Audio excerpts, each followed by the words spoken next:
How do you do, fellow gamers? It's Hotline League episode 137, and boy, has there been some gaming this past week. We're going to be talking about all those video games right here on the Travis Gafford channel. I'm joined by my constant co-host, Mark Zimmerman, this week. How's it going, Mark? It's going pretty good. Yeah? Nothing new, nothing different at all. Nothing to take note of. Yeah, your background is different. We'll get into that in a second because I want to include our guests in that discussion. Medios is here after weeks and weeks of me messaging him, not getting replies, then messaging his GF and saying, how should I talk to Medios about this? I don't want to go through you. And she says, no worries, I'm going to help. And then I say, no, don't do that. I don't want him to think I'm going to his GF to try to get this. And then she said, no, it's fine. And then I get a message from Medios that says, I'm down for the next one. He's here. How's it going, Medios? Thank you for that awesome introduction. Glad to be here. My GF forced me to do this, so let's get it over with. That's what I figured. As always, you're as enthusiastic to be here as all of our other guests, and I'm so glad to have you. Here's my trick, Medios. If it gets overwhelming, you start complaining about Spectrum and suddenly disappear. Yeah. I keep one of those in the rainy day once a year. Yeah. Yeah, I did just get my internet set up. It's been a little flaky, so the heat wave also can fuck with it. There's been a heat wave going on. Yeah, Mark has been taking some pointers from Dash recently. I was there on the Los Angeles subreddit actually today. There's just a thread that's like, shout out to Spectrum, the worst internet provider in the city. So we'll give them that shout out too. Yeah, you know, it's weird because when it was Time Warner Cable, I thought it was just the absolute worst. But since it's been Spectrum, I've had no issues with it. Like my last two were Spectrum, and it's actually been really good. Well, and I'm not being chill. You're undermining our actually initiative. Been chill. Yeah. Either way, to shout out to a brand that doesn't suck, which is Alienware. We'll talk more about them as the show goes on. But Mark, your background, I'm looking at the back and I'm surprised that there's not a live, laugh, love plaque hung up on the wall. Is that right? That looks like a shower curtain, but that can't be a shower in your living room. Yeah, what's going on? It's actually some new art decor, where you take a shower head and put it right in the center of your living room. You just what does it say? I forget. It's a Hogwarts thing. Okay. Oh. I can't read it. I think it looks like it says Draco at the top. I think it says Draco. Is that Hermione, the second one? Okay. One looks like it says Tiddleland. Okay. I don't know. What is going on with it? Why is it there? All the Harry Potter movies recently. All 8? Yep. Recently, as in like probably within a week ago. Are you including the Newt Scamander Fantastic Beasts garbage? God, no. Okay. God, no. What? Did you say Snoot Commander? Is that what you called him? Newt Scamander. Jesus fucking Christ. I mean, yeah. Anyway, what can we actually just again? I know you're trying to move the conversation along, but what is going on in the background? What's going on? Why are we not in your normal environment? I'm in my living room because Ashley has to work early for the next 2 days. They're calling her in at 6 a.m. so she's getting up at like 5. So she wants to go to bed at like 9. And what is that in the background? So that, like I said, it's just a blanket. It gets really bright in this room. Gotcha. And also with the heat wave, the sun hot. So we've been hanging those up over our windows to keep it darker and chiller in the living room when we're watching TV and stuff. I'll never forget that in like 2015, 2014 time. There might have even been a gaming house that Medios was in. I walked in and did multiple tours where Riot had at one point in time sent out a bunch of posters of like different League of Legends characters and stuff. And the players had all crumpled the posters up and shoved them into the windowsills and duct taped them over the windows to stop the light coming in because these houses apparently did not have shades or blinds by default. You're not a real gamer. You're not a real gamer if you haven't ghetto rigged some blacklight curtains.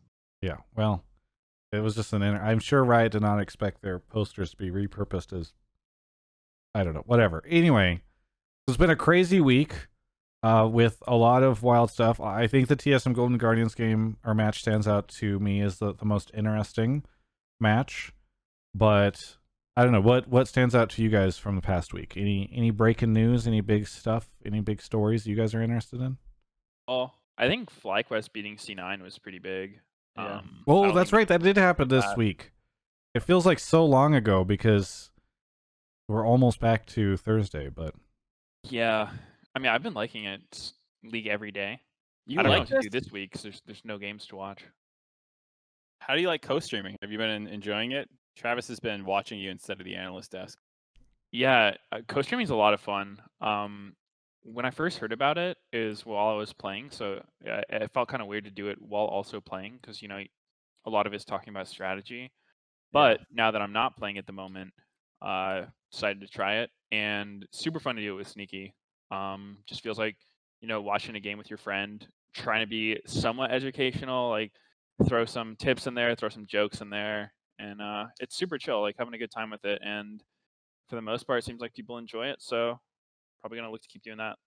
yeah, I've been really enjoying your guys' stream a lot. It's a very chill stream, which is not what I expect, right? Because I think the league stream is always, Kobe and whoever else, Zale, etc., just like, oh, and they're going again. Oh, this is crazy. Oh my god! And then you listen to the other co-streams, and it's usually a lot of outrage about how terrible North America is doing. And so the fact that you guys are like, yeah, that was pretty troll. Don't really know what was going on there. That's weird. I really enjoyed it when Sneaky criticized Bang, and you spent 3 minutes asking Sneaky how many world championships Sneaky had won. Well, yeah, I just think it's funny Sneaky's criticizing a world champion, 2-time world champion, when he hasn't even won once. Like, I don't get it. Yeah, that was pretty good. So either way, I would recommend people check out Meteos and Sneaky's co-streams. They've been really enjoyable for me as we've been going through playoffs. But yeah, and way better than the analyst desk. I don't even those guys are not even worth paying attention to. I don't think I've said anything. Well, if I'm on the analyst desk, you can pay attention to it. That's true. That's true. If only we could get Sneaky and Meteos co-streams onto the analyst desk, and then afterwards they go back to casting. What if we just merge the two? Yeah. So now you're onto something. We'll just put you next to us, but we'll be on separate audio channels. No, how does this work? Right ear, left ear? No. Yeah, you guys sounds... should just do the analyst desk yourselves. Fuck it. One other big topic that we should discuss, which now I guess would relate to that Golden Guardians TSM match, but I think there was a lot of drama or conversation around the Biofrost treats thing. TSM tweeting that they would play their best player and then deleting the tweet later on, which I thought was interesting. But they deleted the tweet like a day later, so that was kind of strange to me. Anyway, that was a spicy one. I feel like deleting it a day later is strange. Yeah. Usually I feel like tweets get all the attention they're going to get in like the first 24 hours. Yeah. I could be wrong. Maybe it was like 12 hours later, but whatever. The point was like it was getting a lot of flame within the first couple hours, and it wasn't until the next day, like overnight. So on that, I wonder, Meteos, how do you feel about it? Because on the one hand, I laugh at it because it's so clearly just the wrong thing to say, and it's pretty easy to say the right thing. Where it's like the player who gives us the best chance to win will play. Like that's all you have to say. But for some reason, they messed it up. That's more like a PR thing. Do you think it actually matters to the players? Like, do you think Biofrost or his treats tilted because he feels like the org has decided Bio's the better player? Yeah, I mean, I think the wording's definitely not great. I think it's kind of like, I think it's much better to phrase it in a way saying, like this setup has been working better for us, because a lot of the time it's hard to compare players linearly like that. I'm sure there's some players that will perform really well on one team, but they might do really poorly on another team, and vice versa. So I think they probably should have said it more along those lines, like, whoever we feel more comfortable with, whoever the team's been gelling with best. I think it's a better way of doing it, rather than just saying like, yeah, we're going to use the better player. The guy we're not using is just bad. That kind of thing. It's like they're not bad, just not as good. Exactly, but everyone knows how you're never to play with them again. Yeah, I just think using like a comparative word like that isn't that helpful. I think it is a little disrespectful for whoever they're not playing. Other big news. I don't know how big a news, but I guess some sort of conference in China, the Tencent conference has put out the dates for Worlds. Now I actually can't find the Reddit thread. I saw it earlier though. Maybe I saw it on Twitter, where you could actually see the schedule across groups and semis, etc. That was interesting. And then I think also the FBI Flame started a lot of conversation, continuing a conversation from last week when Mark was just hard flaming Poom. So Poo Gang. yes. Oh Dang, god, how could you that say was- that, dude? Watch your TOS on Twitch. No, I remember reading your tweet and I was like, wow, that's like, it was funny, but it was definitely like, I could see people getting offended by that. And then I read all the responses and I was like, wow, Mark's getting shit on. It was one of those things where I was like, yeah, it's just supposed to be a dumb throwaway joke along Craps, Caps, Lep, all those other like, oh, you had a bad series, laugh at it things. I get like we talked about this last week. Yeah, I we get did. it. Yeah. I get Okay. why people get mad. I mean, if you want to talk about it, I'm down to again. But my general thing was like, yeah, I wasn't supposed to incite flame. I understand punch up versus punch down compared to like the Craps, Crumbs, Dumbs thing. He's a new player. Yeah. People read a lot further into it, whereas like every time I've been on the AD talking about him, I've been, even when criticizing him, relatively complimentary. So I was surprised people latched on to the throwaway Poo Gang tweet, but Yeah. what can you do? I only brought it up because I feel like that the conversation that took place around him was somewhat continued with the conversation around FBI getting angry messages after his misplay. Yeah, that was interesting. I didn't. The only thing I saw about that was Huhi's tweet saying something to the extent of like spend your time better. Like if you're just FBI because of that, like you're wasting your time, kind of thing. There's a lot of, so I'd be actually curious to hear what you think, because you've been a public figure for a long time. If it's gotten worse, like the amount of people who just slide into your DMs if you have open DMs and talk shit versus like tweet at you, because like even for the Poo Gang thing, a lot of like the 100 Thieves fanboys and stuff slid into the DMs for me and were like, kill yourself and all the typical stuff. Wow. And I'm sure players get it all the time too for bad performances, or even maybe it's less aggressive than that, but it's more like bot gap, double if shit on you, get better 80 wins or something. Do you think that's gotten worse in recent times, or has it kind of always been like that and people are just talking about it more? It's hard to say. I think for me personally, I think it's actually not been as bad as it used to. But I mean, for one, I don't have open DMs. I don't know why people have open DMs. Honestly, in the first place, like I don't see a huge advantage to that. Most of the people I want to talk to, like, can DM me. Like I'll be following them. Yeah. So I think having open DMs is probably kind of asking for that in a sense. And I also think that ever since Twitter made that like content filter thing where it'll like not show obviously offensive like mentions to people, like you kind of have to dig to find it. It definitely hasn't been as bad as it was, but I know that back in the day, like it mostly happened on Facebook more than anything else, which I haven't touched in a long time. But I would like look through my messages and you just get the extremes. After you win, it's like people worshiping you, thinking you're just the best player of all time, and then after you lose, people are just like just saying incredibly offensive things. So I don't know. I feel like it's always kind of been happening, but I think there are ways to sort of not expose yourself to it, because what's the point of reading stuff like that? It's just people being angry. LS is in the chat. He's scoping out the other co-stream competition right now. Did you say anything, or did you just creep? No, I saw he put like a little emote in, and then a bunch of people freaked out, which is how things go. He had like 44K viewers for that series. I saw him tweet about that. That's crazy. Co-streaming, it's doing really well. Going bonkers.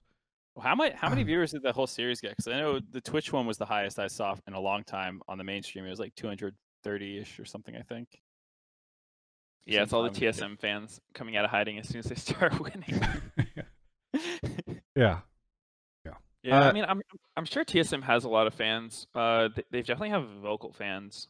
So I'm not a fan of any team in particular. I'm just a fan of whichever team happens to be playing the best League of Legends, and right now that team is TSM.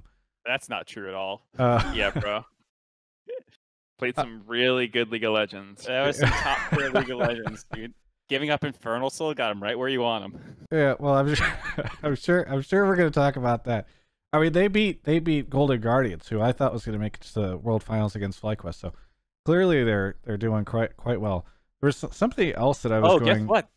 All of our Golden Guardians are going to Worlds. Takes are dead. Yeah, I was using those to pad out the show, and now they're all gone. Yeah. What are we gonna do? I don't know.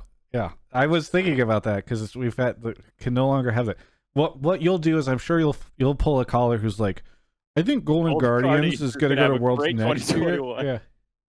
Oh, okay. There was a Reddit thread saying that they hope the roster stays together, and I kind of agree with that. I think it'd be really cool to see that happen because it does feel like this is not like this. I mean, a lot of people criticize Reggie for like breaking up the 2016 TSM roster, but you can kind of understand, like, okay, they weren't getting the results they wanted at Worlds. You can kind of, like, this is a relatively new roster with some newer faces and some newly redeemed faces, I guess I will say. And that reminds me, I know. Okay, before we get into callers, I'll say this. He's not in the chat right now, so he can't stop me from saying this, and this is his punishment for not being here. But Raz messaged me after. Okay, so Hunter, I talk to Hunter sometimes, who runs Golden Guardians, a friend of mine. I mentioned that. We used to work together. And he was, especially as Huhi, who I've poked fun at Huhi about some stuff in the past, because I felt like it was wild to see as many people felt maybe him show up as a support player for Golden Guardians. And was not very excited about that move, and so I've been critical of that in the past. And so Hunter was like, hey, Travis, where's the apology, to me and my GM for your Huhi flame? And Raz, this must have been a coordinated effort inside Golden Guardians. Hunter denies that it was, but Raz sent me a video of him. You know how he does those like videos on his phones? Of him yelling into the phone, talking about how I needed to apologize for the Huhi stuff. And he did that after the second game win, when it looked like they were going to 3-0. And I replied to him, and I said, if you get reverse swept, I'm tweeting this. And he wrote back, impossible. And then after they TSM won that third game, I put the period in. I just put a period in. He said, we give it one. We're going we're merciful. And anyway, they started losing. So you cursed them. I think he cursed them. I got a great one. If C9 doesn't make it, I cannot wait to bring up the Travis clip of him on this show being like, we should just auto-qualify C9 to Worlds. Travis is cursing everyone. Why are you doing this? So let's be clear. I'm glad you brought that up, actually, because there were a bunch of people tweeting at me being like, Travis, remember when you just wanted to auto-qualify these guys to Worlds? I remember. I'm going to use this, and this will be... Somebody clip this, please, so that I can send it to all the snarky Twitter people. But... what I said at the time was like, imagine a world where we find out we cannot get a North American team to Worlds unless we send them early. This was at a time when C9 was winning nonstop. And I stand by the idea that if we got news that it was either send, a team early or don't send one at all, that we should send C9 early at that point in the thing. Now, obviously, if, for instance, we had to decide what teams we were sending to Worlds right now, I'm not going to make the argument that, like, we should auto-qualify C9, But I think there's a lot of people who are reinterpreting what I had said, which was like, right now, we should just send them off. We should just qualify them right now. And clearly that was not what I said. That's some professional backtracking you got there, Travis. Yeah. It's an explanation. You got the whole trail marked for the way back. You got all those little signposts of how to get back. Make sure you leave breadcrumbs. Yeah, exactly. I'm learning a lesson that I've probably learned before, which is I shouldn't talk about hypotheticals because people will insist that you're making that assertion as if it's right now the actual case. You know what I mean? It's whatever. I will say though that I was right on one thing. I will take credit for this, and then we really got to get into calls. But I said that TSM, I thought I had this intuition that TSM were going to win, even though people thought Golden Guardians would take it, and even though Golden Guardians at 3, TSM did win. It was close, but I did call that. So there you go. Nice. The plot armor as you cursed them though, so yeah, it wasn't a fair competition. whatever. Mark, you want to explain how the show works? No, we got enough people in here tonight. Okay. Should I explain it anyways? Yes. Okay, fine. So if you haven't done it in a while. Have I not? If you guys haven't seen it before, it's a live call-in show. So I'm going ahead and spamming Twitch chat with the Discord link. You want to go ahead, join up at Discord, and then join the Pleb Calls or Pleb Calls 2 voice channels. Mute once you get in there. No one wants to hear you mouth breathe. Then in the Pleb Topics text channel, you'll go ahead and write in whatever it is that you want to talk about. Please try and make sure it's a take. Those are preferred, but I think with Meteos, we can probably take some questions too. But generally, we prefer takes. You think C9 is going to make Worlds still, and that despite their stumbles, they'll be great, whatever. Something like that. If we like your take, we'll pull you into the waiting room where you will hang out until it's your turn. Then we'll do a quick audio check with you in there. And once you're good, you'll be in the on-air room talking with Meteos. Wait, should I play? Poggers. Should I play while you're gathering people? Should I play the Raz video? No, not like I won't show it. I'll just play the audio. Because Raz just showed up and said, Did he play the video? And he's like, oh, I'm already doomed. So I feel like I should just play it. All right, fine. I'm gonna let Anero decide. Anero gets to decide. Because I feel like your fellow coach or Anero says do it. Okay, I got permission from Anero. There we go. All right. You guys might have to listen to the stream if you want to hear it. But let me find it. Because I can't play it in the Discord. Where is it? Oh, here we go. Find a play. All right. Well, easy fixes then for Guardian. Travis Gafford. Already in the lead. Glad you could come. Look, we talked. We had the conversation. But it would appear as though you still haven't sent me my apology. Where is it? Where is my apology? I expected it at my desk at 12 o'clock. I heard you talking all that shit for weeks upon weeks about Hui. And I ain't seeing...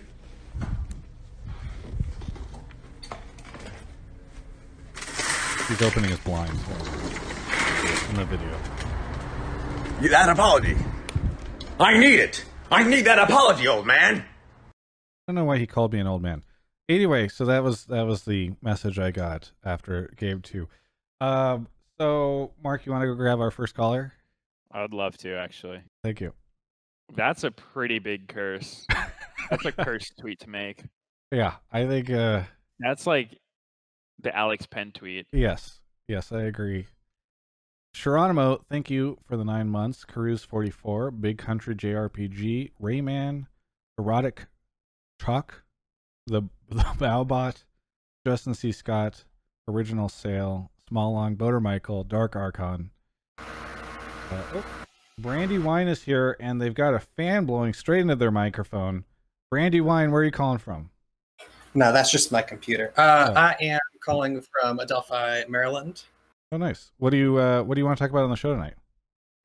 Yeah, so tonight, my take is that the GG TSM matchup in playoffs reveals the big problem with at least this style of double elimination, because GG is going home, but they had a 5-3 record against TSM in playoffs, and they were punished essentially for winning early, and then had to go into the rematch after losing to TL while TSM had momentum after playing a much weaker opponent in the losers bracket. Punished? I'm curious why you say punished. Well, just because after, like, they're essentially, you get like a free loss if you're on the top side, and their free loss was against a much harder team than the one that TSM had. But I think the bigger issue here is that it was like across playoffs, GG had a 5-3 record against TSM, but TSM are the ones going on. I mean, that sticks out to me more as like kind of the ridiculousness of GG beating them 5 games in a row and then still not making it out. So I can totally, I get that vibe. Meteos, what do you think of this, especially given, you've played in the playoffs and underneath the previous format? Yeah, well, I definitely kind of agree with you that it feels super weird in double elimination when you know, like you said, I think the momentum thing's pretty big because a lot of the time with teams, after you win a series, you're feeling pretty good. Your team has a better mindset versus when you lose. A lot of times you might start overthinking things and deviate from your normal strategy. And I sort of felt that personally last year when for our double elimination, we finished third in the regular season on 100 Thieves, and then we had to play C9 round 1. This is back when they were like, in really good form.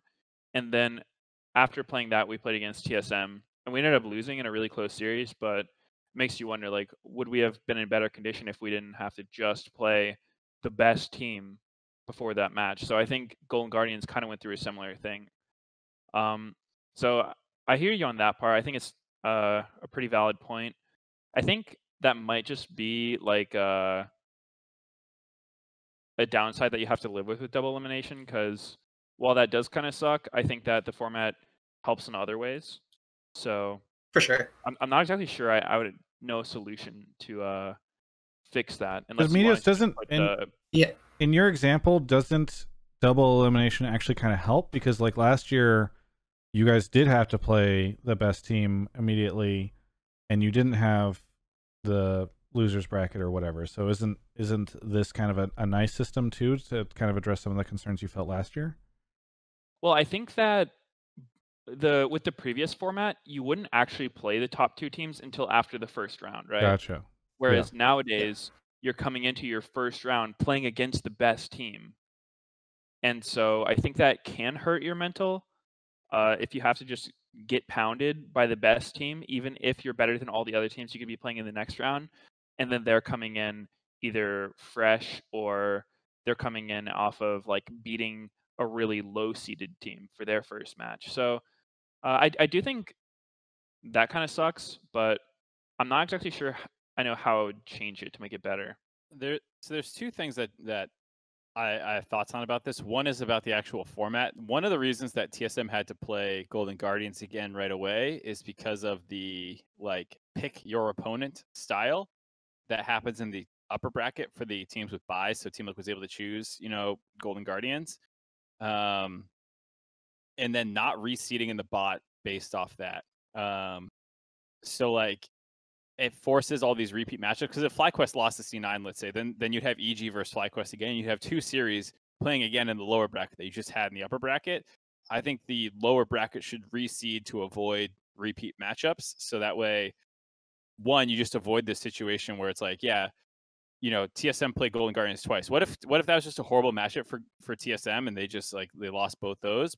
That would feel pretty bad that you get knocked out by the same team twice. And it just makes it feel bad for everyone. On the Golden Guardians side, you just won against them, and now you lost against them and you're out. So I think just avoiding repeat brackets until as late as you can is something that double elim tournament should do. And the second thing is, I don't think this really applies to this situation, but you can make it. Well, people's ears are tweaking out. Yeah, I don't know what that is. I'm not... Like, you guys are not hearing any audio, and I'm not hearing anything from you, so I think it's just a Twitch issue, because that stuff also never shows up in the mod or the VOD. So well, I don't know. Yeah. Anyway, sorry. Continue. The other thing I was gonna say was just that it does help protect against like, hey, playoff patch. TSM didn't know the playoff patch. They got booty blasted and they're out now, even though they're a better team. It does give a little bit of a safety blanket for teams to learn the meta. I don't really think that one mattered here, but I think it can. The TSM Golden Guardian series was just super close, though, and so I can understand feeling bad that Game 5 was super close. Like anyone could have won that game.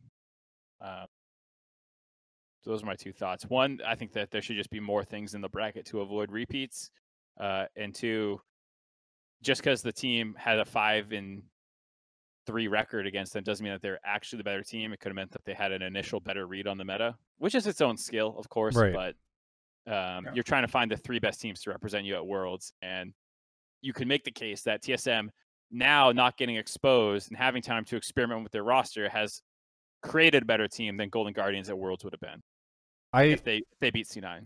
I think I'm not saying I even disagree with the idea that perhaps you shouldn't allow rematches. I will say, though, it was really exciting and added so much tension when you're like, okay, they got 3-0'd last week. Can they actually make the comeback? And I think Doublest tweet about how it was the most stressful match he's ever played in his life. Sure. It, not saying that that's necessarily like the goal of this, but you could tell how much added drama and tension the fact that you can rematch people added to this specific match, whereas we probably wouldn't have felt that if it was like, all right, let's see how these teams do. Yeah, and I think the storyline could have been even better though if like they had both fought their way up from the losers bracket to face each other in the rematch later on. I like the take of preventing rematches until later in the bracket. The other thing to consider though is like if something like this happens in the finals, for example, to the winner of the winners bracket and they lose after not having a chance to lose. I know that's kind of a different take, but it's a similar sort of issue, but even worse. Yeah, Mark, do you have any thoughts on that? No, I mean I agree. It can feel kind of shitty, but I like having double elimination. I like these sorts of issues have always existed in double elimination tournaments. So it's not exactly a new complaint, I guess. Either way, thank you, Brandy, for the call. Anything you want to say before we move on to the next caller? Just a shout out to my Clash team and to Alienware for you there. Hey, thank you so much for the shout out. I really appreciate that. Have a good one. You too. On to the next caller. That was a good take. I like that one. Yeah, we got some good callers. Slatherpuss, thank you for the 1 year. Smallung, Perchy 99. Robot Russ at 30 months. Holy crap. Rebelcom 31. Butchel 4. Ratchet Dolphin. Bonusaur. And Khan is here. Khan making a return to the show after some time. When was the last time you were on? Oh, I think probably sometime in spring. Okay. Well, welcome back. Remind me again, you're calling from Idaho? Correct. I am in Boise, Idaho. Calling from Boise. I still got it. All right. What do you want to talk about on the show? So I want to talk about how this weekend TSM is going to beat C9, I think, pretty handily. And I think it's going to lead to one of the biggest stories of like just the LCS in history, where you're going to see one of the biggest chokes / 180s of a team potentially ever in League of Legends currently. Having C9 being so dominant in spring and so dominant the first half of summer, to now they're going to, I really think it's going to be like 3-0 or 3-1. And C9 is going to miss Worlds. And we're going to have a team that we thought was the best NA team ever, and they can't even make Worlds. The reason why I think this is going to happen, C9's been playing, as we all have seen, pretty bad the second half of the split. Blabber's champion pool has got kind of cut down. It really slows down their tempo. They've kind of stopped playing off sidelines early. I don't know why they stopped doing like 5-man plays bot, but a lot of C9's success in spring and early summer was fast push lanes on the side and have Niski and Blabber basically just go and tower dive repeatedly, either top or bot, and just force objectives that way and snowball a game. And I haven't seen them really do that in months now. So I think it's going to be a pretty clean series. I think TSM, they got past probably the better team in Golden Guardians, and I think it's going to be a pretty clean win this weekend.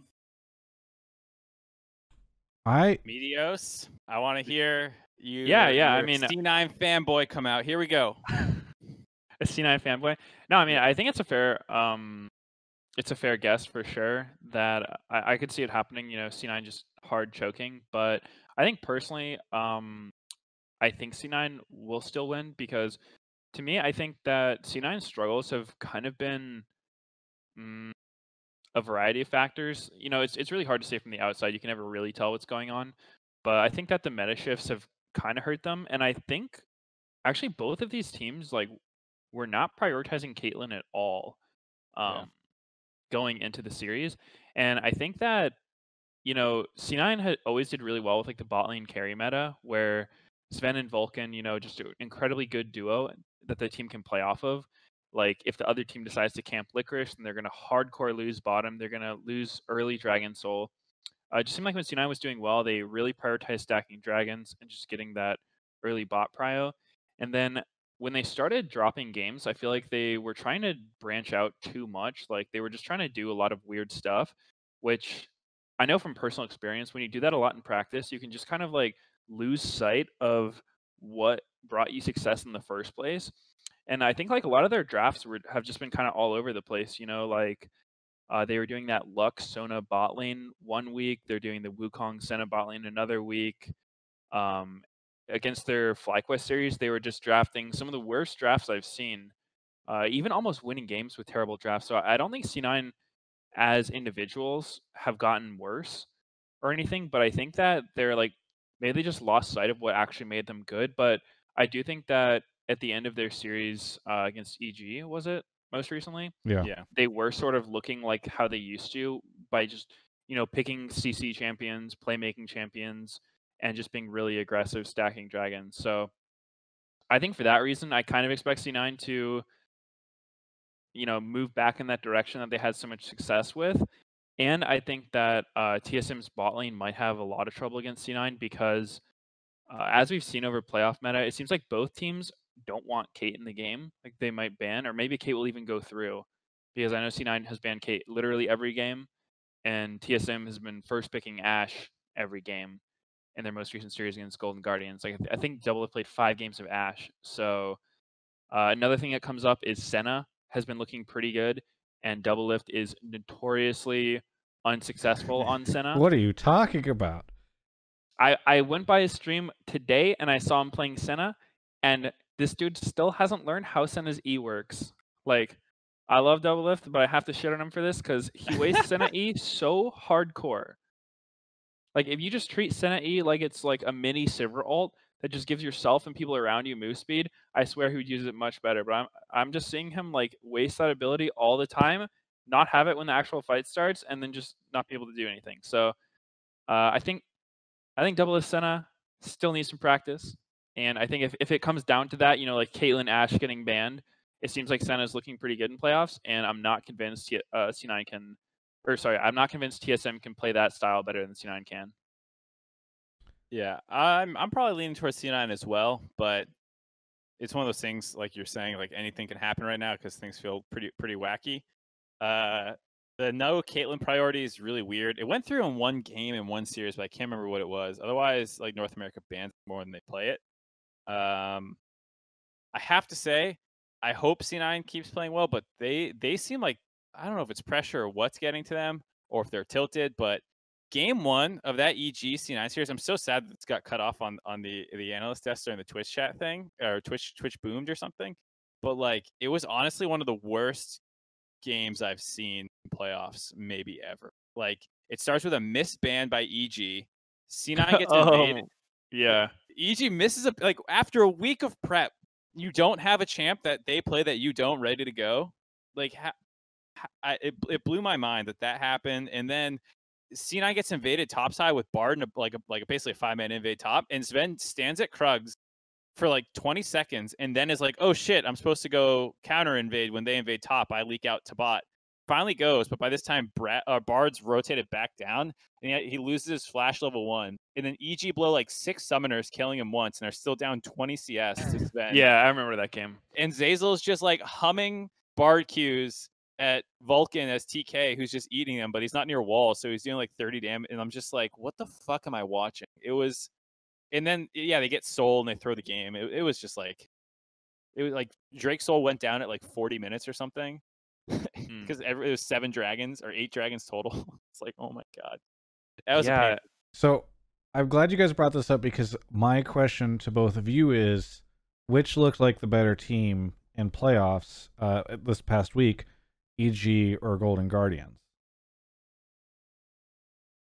I would have to say Golden Guardians. I was really expecting them to beat TSM. I was kind of shocked that they lost. It almost felt to me like they had sort of celebrated too early in their series. I feel like maybe after winning 5 games against TSM, they just started like slowly disrespecting them enough to the point where they lost.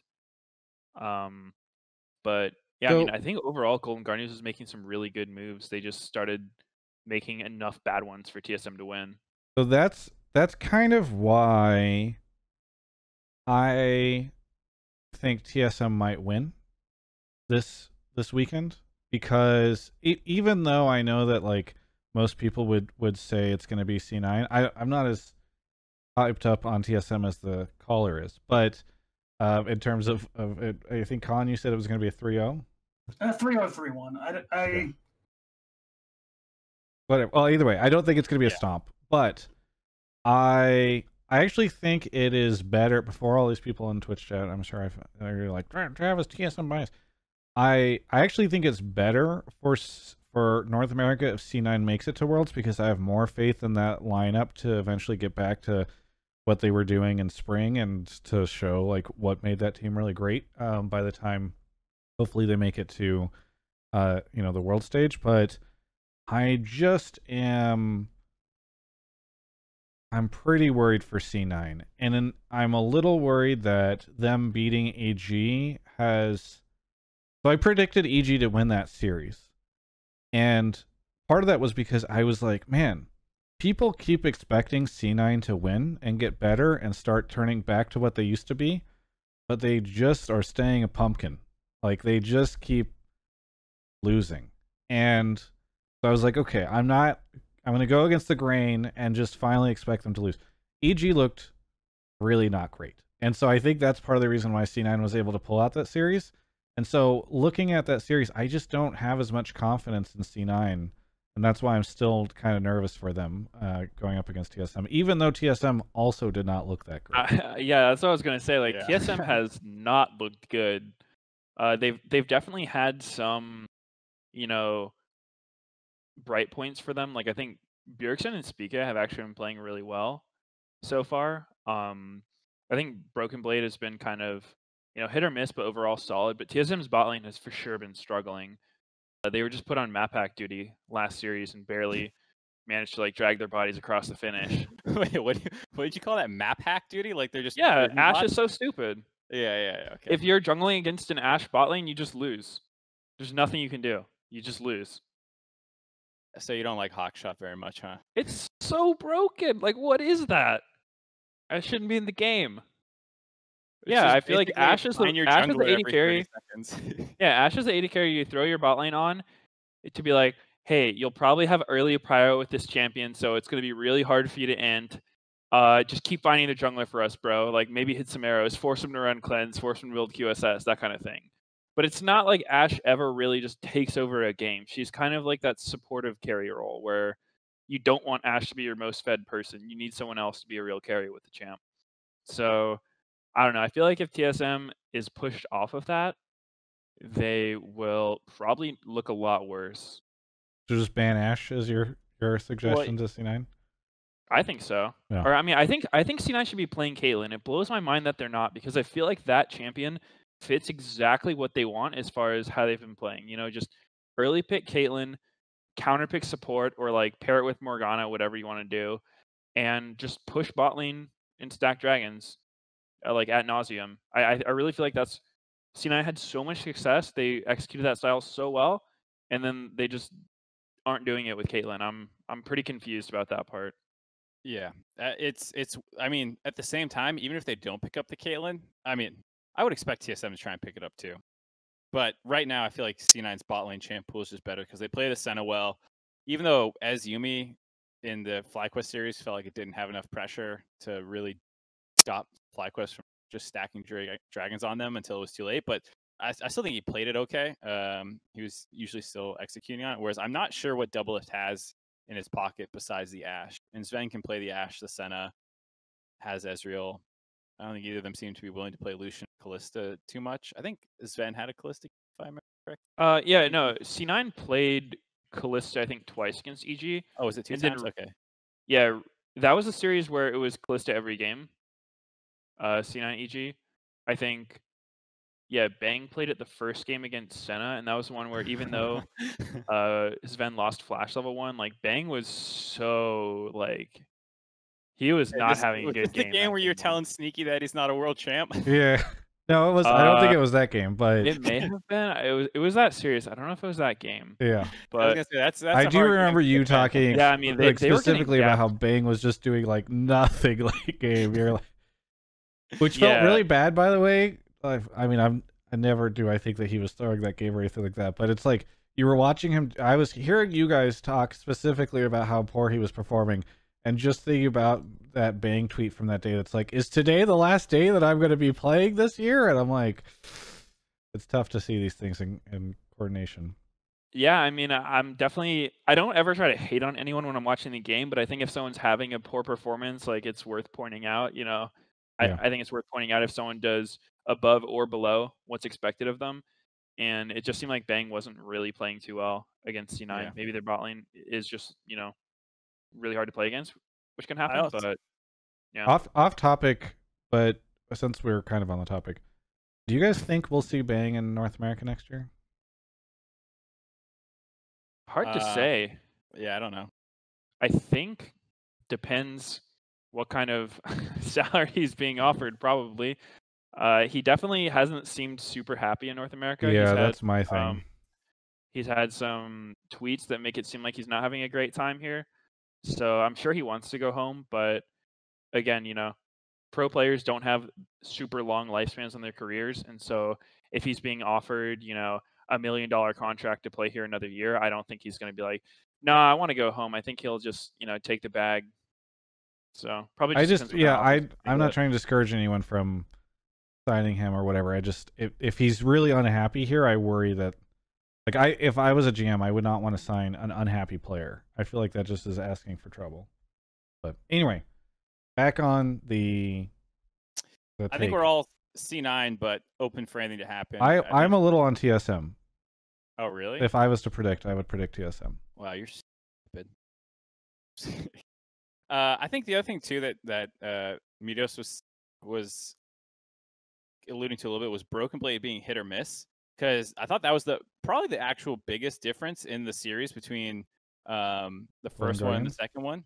Yeah, the first two times they played was Haunter was really good in the first one, and then Broken Blade actually had some counters into the Mordekaiser. He adapted well. They were playing a couple different options that made it work, like the Jackson stuff, which I hope Licorice. I mean, I know Licorice has a good champ pool. I just hope he's ready for some of that stuff, because otherwise, I think that could be part of the X factor. Licorice has been playing decently on the GP, but you can pick some hard counters into that.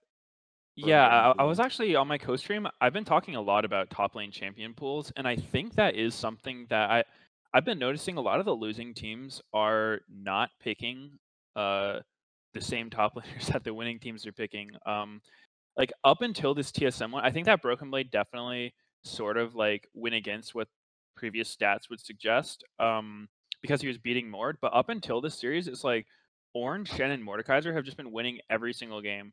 And champs like GP, Renekton, they're winning here and there, but for the most part, they've just been performing much worse than these tanky champs. And I especially think that with C9 wanting to, at least in my mind, I think they should go back to their playing around bot lane style. I think, they would definitely benefit from playing some of these more self-reliant top laners who can also impact the map, because it seems like C9 has just been trying to play through topside recently, with Licorice being on these pseudo carry champions, and I really just don't think that's the best way to play right now. It's stacking dragons is always good, winning bots always good. So I think C9 will definitely look better if they play the game in a really standard meta way. I think they're just, for whatever reason, trying to go against that, maybe thinking their way is better, and it just hasn't seemed to be working. Well, stuff like Vlad too, actually. Vlad and Deshen to me seems like the biggest grief pick. I don't get why teams are doing that. I think we're gonna have to see how things go, but I somewhat agree with you. Just definitely not as excited or hyped as you are for a TSM smash. For me, it's not as much about TSM as I've just watched C9 play bad League of Legends for 6 weeks now, and I don't have faith that they're going to play that much good League of Legends on the weekend. But you guys have a good night. Always fun watching, and I'll see you guys later. Yeah, thanks, man. Thanks. See you. All right, we're going to take a quick break really quickly to talk about Alienware, our sponsor for the evening. You guys might have heard of them. I believe I've mentioned them in the past. I can't recall entirely. However, let me go ahead and pull up this little thing that they're doing right now. I believe I've talked about it previously. Yep. August 13th through the 27th. So only a couple days left to go to Alienware.com/Travis. There's a banner at the top. You can enter to win an Ultimate Battle Station, including it also comes with a $300 gift card to celebrate Intel Gamer Days as part of their collaboration with Intel Gamer Days, the promotion going on right now. And then, I don't know if I can say what is happening on the August 28th yet, because this email is not clear. It just says that there is something that's happening, but I don't know if I can disclose that. Stay tuned on August 28th for something else big happening for Intel Gamer Days over at Alienware.com/Intel Gamer Days. There's some really cool stuff that's happening there. Either way, thank you so much to Alienware for supporting the show. Really appreciate everything that they do for us. There's a here, by the way, I have a M15 killing it. Love that thing. Either way, really appreciate their support of the show. And also, you can use Travis10 off in the description to save 10% on your order. All those links in the description of the YouTube video if you're watching it there. And thank you again to Alienware for their support. I think actually I can also put it into chat. There we go. Where's Mark? Are you still here? Yeah, what's that? Okay. He turned into a cat. I don't see you. Well, you're right. I'm here. Wake up, dude. Do you need me? Yeah, well, I think we're ready. Oh, okay. I like baiting people because you have cat as a banned word, and I show my cat, and all of a sudden timed out. Yeah, actually, somebody just got past it, and I'm wondering how they did. Gotta figure that out. Okay. Anyway, you want to grab our? Oh, he's already left to grab the next caller. Ratchet Dolphin, thank you for the Prime. Butchel for Rebelcom. Bonus. Oh, I already said these. Devance 333. Darth Nomi, Ririkiri, Mr. T. Nelson. And our next caller is here, Truz. Truz, where are you calling from? The Jersey Shore. Jersey Shore. Yeah. Heard great things about that place. What awesome. What do you want to talk about on the show? Yeah, my take's a little spicy. My take is that LCS players shouldn't complain about backlash, and they need to learn how to deal with it, or they won't succeed long term. And I can go into more detail if you guys want. Go ahead. I'm excited about this take because yeah. I feel like the safe one is the one that we had last week, which is like people need to be nicer to people. So I feel like we can actually have a pretty good discussion. Anyway, continue. Well, yeah, I just wanted to start off, but I'm stressing that I don't encourage flame from the fans on any of these players. But coming from a classical sports background, backlash and criticism is normally common for like all classic sports, and I find it weird that players and casters too are citing backlash as reason for bad play. And I think players on like higher expectation teams such as like TSM, C9, TL should use criticism as fuel instead of something that puts them down. And I think this also applies to coaching. I feel like not a lot of coaches in the scene, like, listen, I'm not in the locker rooms for some of these teams. They're, like they're not locker rooms, but they're, all these rooms. The training facilities. Yes, exactly. With all these players. But I feel like some of them are babying some of these players with fear that they're going to mental boom some of these players. My first reaction is just I love the calling it, real sports versus tradition, like fakes, esports. I like classical as the latest version of this. I'm definitely classical, like a classical music or something. I'm a postmodern. I definitely lean towards postmodern sports. I think those are a lot better. But yeah, modern sports versus classical sports. Yeah, I also have to say this feels like a Jersey take. Exactly. Okay, I have to figure out what Meteos is going to say first, because if Meteos comes in and is like, I agree, after I've just tried to defend the idea that pro players shouldn't be treated like shit, then I lose all credibility. So go ahead, Meteos.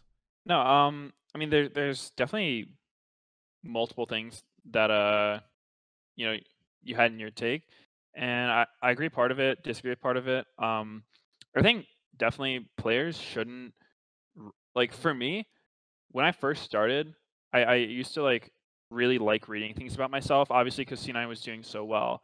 And I think even that's not very good to do. Like I don't think it's super healthy because it just gasses you up.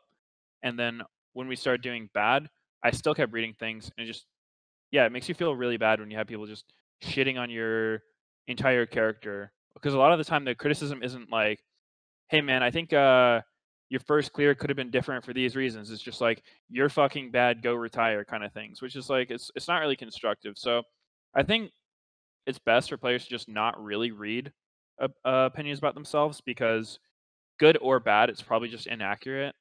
I think that generally fans on the outside, they see such a small amount of what really goes into it. Because a lot of the time, people's individual performances in games, it's a team game. A lot of the times, your own situation is in a large part a result of what your team is doing. And there are some times where you're just put in a really shit situation, and so yeah, you're gonna look bad, but maybe you're looking bad for someone else to look good. So I think that definitely fan criticism probably shouldn't be taken too seriously. But on the other hand, I think that what's kind of shitty for pro players right now is that your value as a player is in large part kind of decided by what Reddit thinks about you. I know that a lot of these teams that are coming out in franchising just kind of read Reddit for their opinion on like which players are good and bad, which does sort of, even though you shouldn't care about what people say, you kind of have to, because it's going to just dictate like your future, how much money you can make next season, or if you can even get on a team next season. So it leads to these really weird situations where, you kind of have to start playing for stats. And that's what a lot of players do.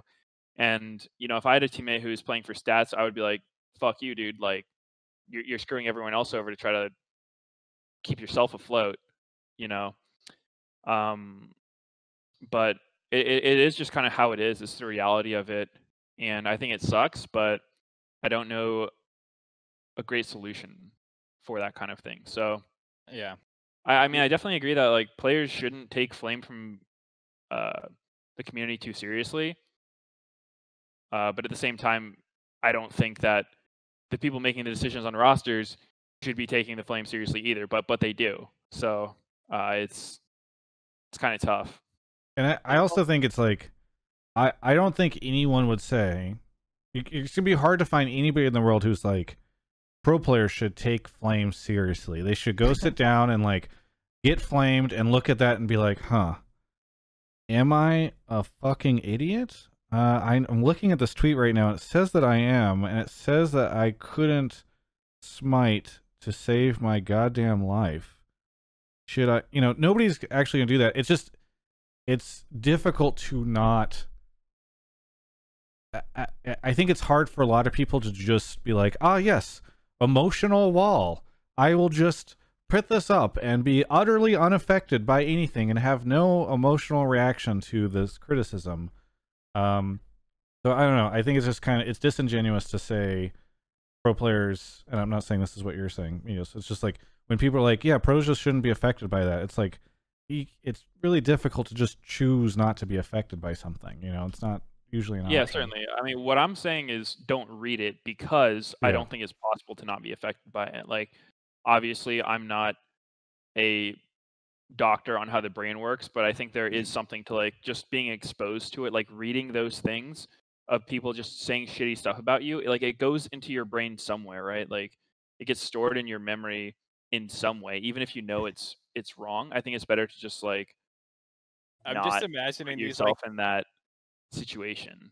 These like deposits of all the toxic waste that you absorb that like you bury in your landfill and it seeps into the rest of your brain, even though you're like, I know I shouldn't listen to it. I'm gonna bury it back here, but then it still is poisoning your children and shit. Poisoning the rest of your brain. Venus, do you avoid, like, how do you handle, for instance, because I think a lot of people would say, like, just don't read Reddit, right? Which I think is, an obvious one, but like, let's say people are tweeting at you or at your @ replies. Do you just, are you able to just completely stop yourself from ever looking at your @ replies? No, I mean, I use Twitter probably as like my main social media, and I don't know. I guess I've just been lucky in a sense that I don't get too much hate on my Twitter. Like, every once in a while, someone will say something like that's pretty rude or like they're trying to hurt me, and I'll usually just like mute them so I don't have to see anything else they write. But I don't know. I think there's just like, steps you should take that will, do your best to avoid seeing people shit on you. But that being said, you shouldn't just like cover your ears from the entire rest of the world and just like isolate yourself for fear that someone might say something mean. I think there is just kind of a middle ground in a sense where, yeah, if there's a Reddit thread being like Meteos fucking sucks, I'm like, maybe I don't need to read it. Maybe there's nothing of value for me in there. Or even one that's just like Meteos is the fucking best player of all time. I'm like, what's the point of reading this? I think I've been myself longer than most other people have, so I probably like have some idea what I should be doing. Yeah, that's sort of my take on it. I think it's also one of those things where it's super easy to go to the extremes of like what people are saying, where it's like people shouldn't flame pros gets taken into like you can't say anything bad about pros, which is usually not what those people are saying. And you should be able to tweet, for instance, poo gang, but not other things, right, Mark? Yeah, for sure. That's exactly my point. But like at the same time, people go too far in the other directions where it's like people is like in these orgs only use Reddit for their information and not like, hey, public perception matters, which is usually what people are saying. Like people take it to mean that they're only using Reddit for their source of information, not that, if you see a bunch of tweet threads flaming Ryoma or something or Aka, it might influence your opinion on them. Like those are, there's more nuance to it than I think a lot of times people give it. Yes. So no, but that is what people love to do with these conversations, by the way. It's like we say, for instance, hey, maybe you don't need to flame people. And other people say, oh, so we're not allowed to criticize or say anything negative about any player ever? That's so stupid. Why would you have that opinion? It's like, okay, that's not really what was said. It's just this weird, people love to do that.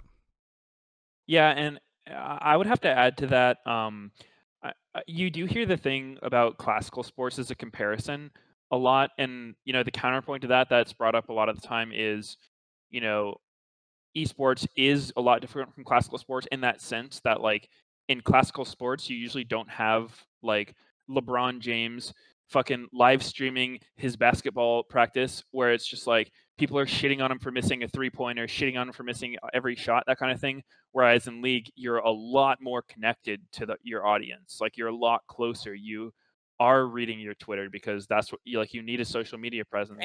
League's not really on the level of the other things as much, where you're a lot closer to the fans. So I think that it would be good to respect that in a sense of like, hey, what I'm saying is probably going to be read. Maybe I shouldn't treat this guy like he's not a human.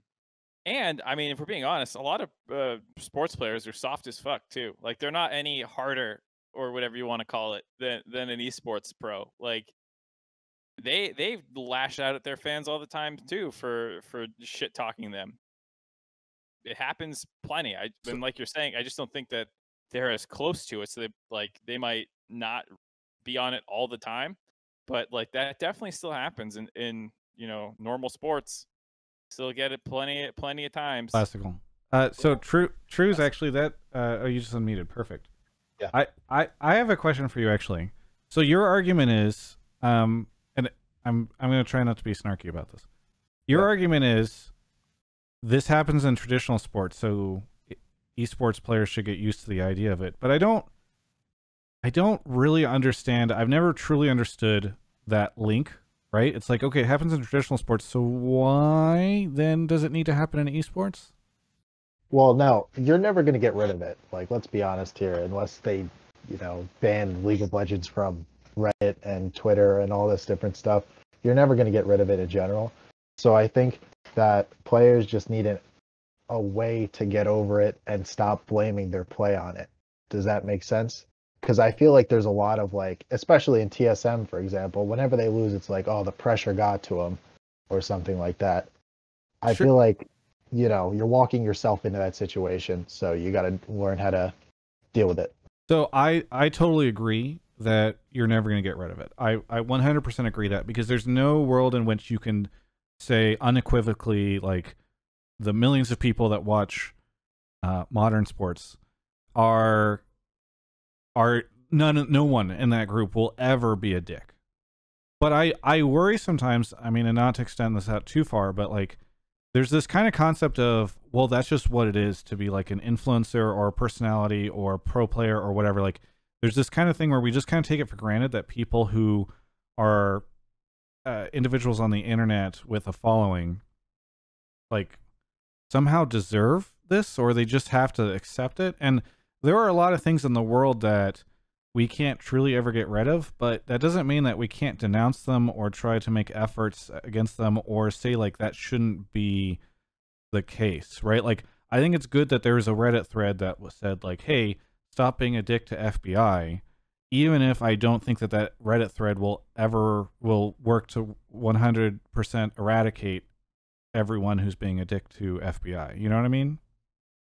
And I also like, I understand the point that people make when they say this, that like, yeah, because it's not wrong either, that like it's always going to be there. So you do have to learn to live, like at some level it is true. You do have to learn to live with it. But like, you know, both sides are right. Yeah, you can still denounce and be like, hey, fuck you guys shitting on FBI. I'm going to stick up for my boy and defend him. And at the same time, you know, like Meteos is saying, you have to learn what your personal level is, like how much it affects you, because everyone's different. And so like, yeah, don't go in the Reddit threads, don't have open DMs or whatever, you know, like you have to do you in some sense and protect yourself, because it's not going to go anywhere. So it is true. Like, yeah, everyone who is a public person on the internet who is somewhat has some following is going to catch some shit. They shouldn't catch as much shit as they do usually.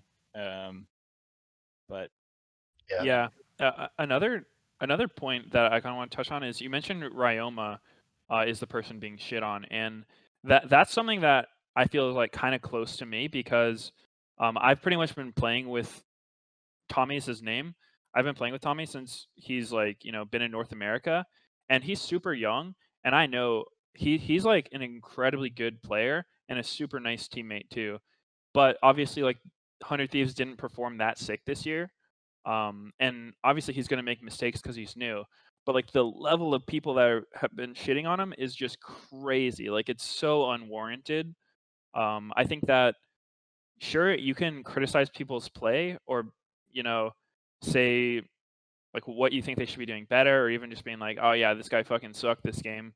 But when he's receiving like, you know, death threats, or people just telling him like, go back to Australia, stop taking up an import slot, all this stuff, it's just like, what the hell? And yeah, you're right, there will always be shitty people like that, but I feel like the point of addressing it is that I think there should be people that also view pro players as humans, and like maybe they should be defending their team and their players against this kind of negativity, because when you only hear negative stuff, it's like, who's going to want to become a pro player? I feel like the reason people become pros is because it's cool. Like you get to be a pro player, but if the way all pros are treated is just like someone that you can blame your favorite team losing on and just shit on them all the time, it's just like, who the fuck's going to want to do that? Like, that's not that fun. And to the point about like, oh, org shouldn't listen to players or like, you know, the community sentiment, but like, think about the reaction that the community has had to minor region import players in the mid lane, or like who don't perform in their first year right away. They get hard flamed. Whereas like FBI was actually here for 2 years, if I believe. They also brought over Lost on Echo Fox. I think that was still a narrow as well. And FBI has become, for a lot of people, the best marksman in the league, but you wouldn't have said that last year.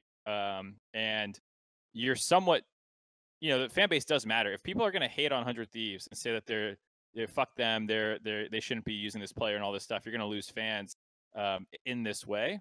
Then it does push orgs away from wanting to take these risks on finding diamonds in the rough, which I'm mostly for. And you can criticize. I think it's fine to criticize, hey, this is a bad decision. I think you can say like, it's not going to work out. You know, if fans want to have that opinion, you could say you should have put him in academy for a year, seen him dominate. And then like, I think you can talk about all that stuff without being like, fuck this guy, he's taking up a spot from Yasui or something, you know, like, which is I think how a lot of people talk about it. Yeah, and I also think that it's too much on the negative side right now, with like using TSM as an example, right? Like both Treats and Biofrost haven't looked that good in playoffs, right? But if it's just the case that it's like, you know, say TSM loses, no matter who they're using, they're just gonna be like, fuck this guy, you should have put in the other guy, right? And it's like, well, what if both of them were gonna play the exact same? Like, what if the situation they were in was just bad? That kind of thing. So I think just trying to like have a little bit more kindness toward pros could definitely go a long way. Drews, I've seen your mic lighting up. Sorry, I know we've been ranting a lot, but what did you think of all this? Oh yeah, no, I agree with pretty much everything being said. I just wanted to ask, and try to stop me if I'm going way too off topic, but Meteos, you've been on a bunch of other, like, teams around the league, and played for a bunch of different coaches. Do you believe that coaches are, you know, not in fear of, you know, tilting people by making, you know, critical statements? Oh yeah, because this was the second half of your take, right? Which is that coaches are being too nice or babying players too much. It's like the opposite way. It's like the players are too critical and the coaches are not critical enough. Yeah, I mean, I think that's I do think that's probably the culture of teams in North America is a bit soft, I would say, for sure. Where I can be a pretty direct person. Like, if I think someone's playing bad or if I'm playing bad, I would much rather someone just comes up to me and says like, hey, you're playing like shit, fix this. Because then at least like get the conversation started, rather than feeling like you have to like walk on eggshells, tiptoe around every situation, just word things really gently. Because I mean, going off personal things, like part of the reason why I was so shocked when I was like benched from 100 Thieves this year is like I received almost no feedback from the team that they weren't happy with what I was doing. Like, the entirety of everything that they told me was just like, yeah, you know, like, you're the team captain, like, you've got to like set the mood for everyone, like, so they can like rally behind you, all this stuff. And it's like, I actually almost no negative feedback, and then just out of nowhere I'm gone, right? So like, for me, that felt like a huge betrayal. And so I would much rather prefer teams who are just blunt about stuff. Like, if they think someone's playing bad, be like, hey, look, you're playing bad for this reason. Like, you're repeatedly making this mistake. I want to see you work on this mistake and fix it. Like, put in more time working on these champions, or like this kind of gameplay. Like, if you're just not buying pinks, you're not understanding vision correctly. Like, go in solo queue, play support for 10 games until you understand vision better. Like, that's the sort of things I think coaches should be doing. And you're definitely right that a lot of times they can be too soft because, you know, I think players can also be soft. Like, they get too offended by criticism.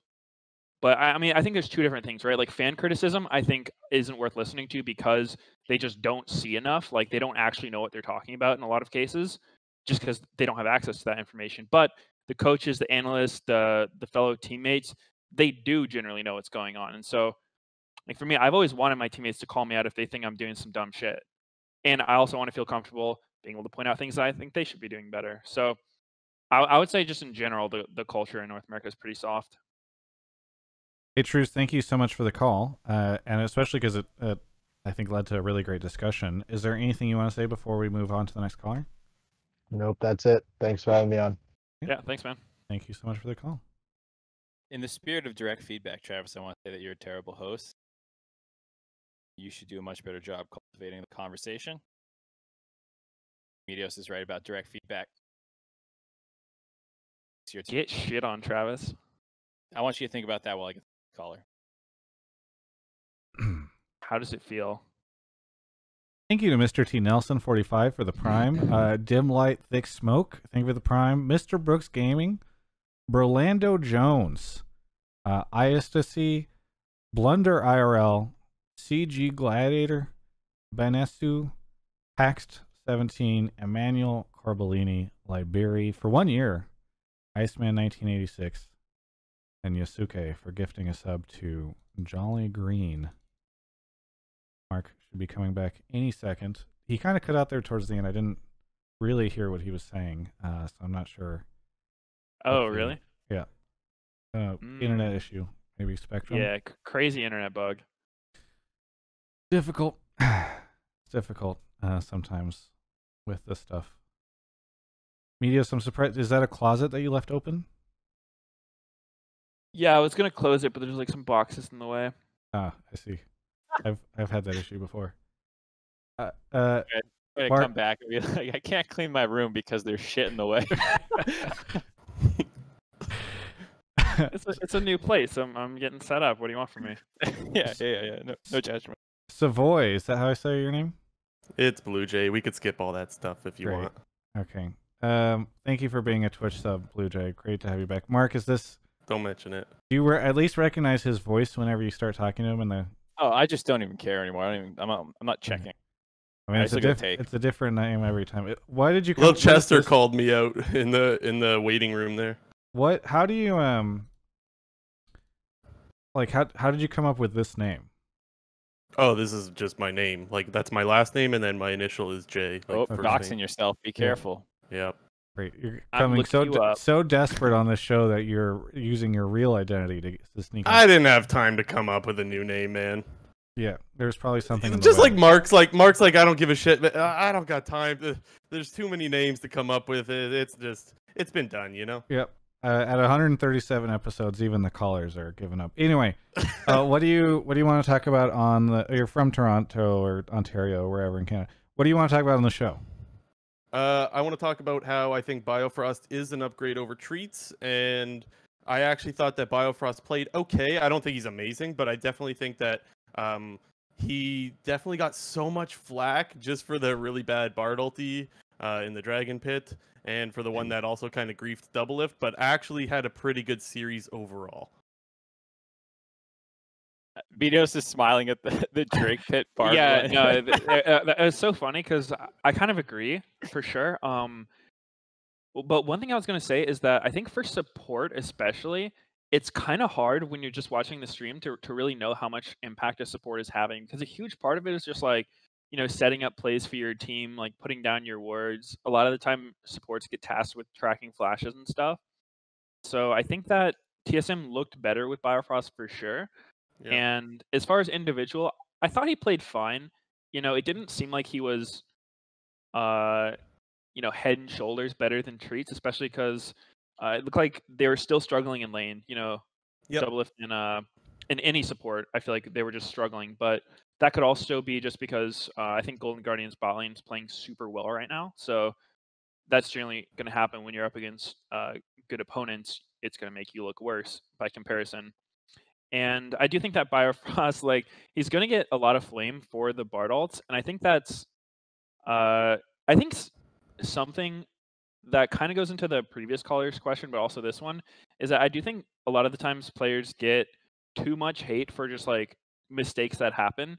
Just because, I think in an average game of League, at any level, every player is making a shit ton of mistakes. There's always a lot of things you can be doing better, right? Mm-hmm. And it's like, yeah, one time he sabotaged Doublelift with the Bard ult, one time he sabotaged the Dragon Steel with the Bard ult. And those were bad, no doubt. But that kind of shit happens, right?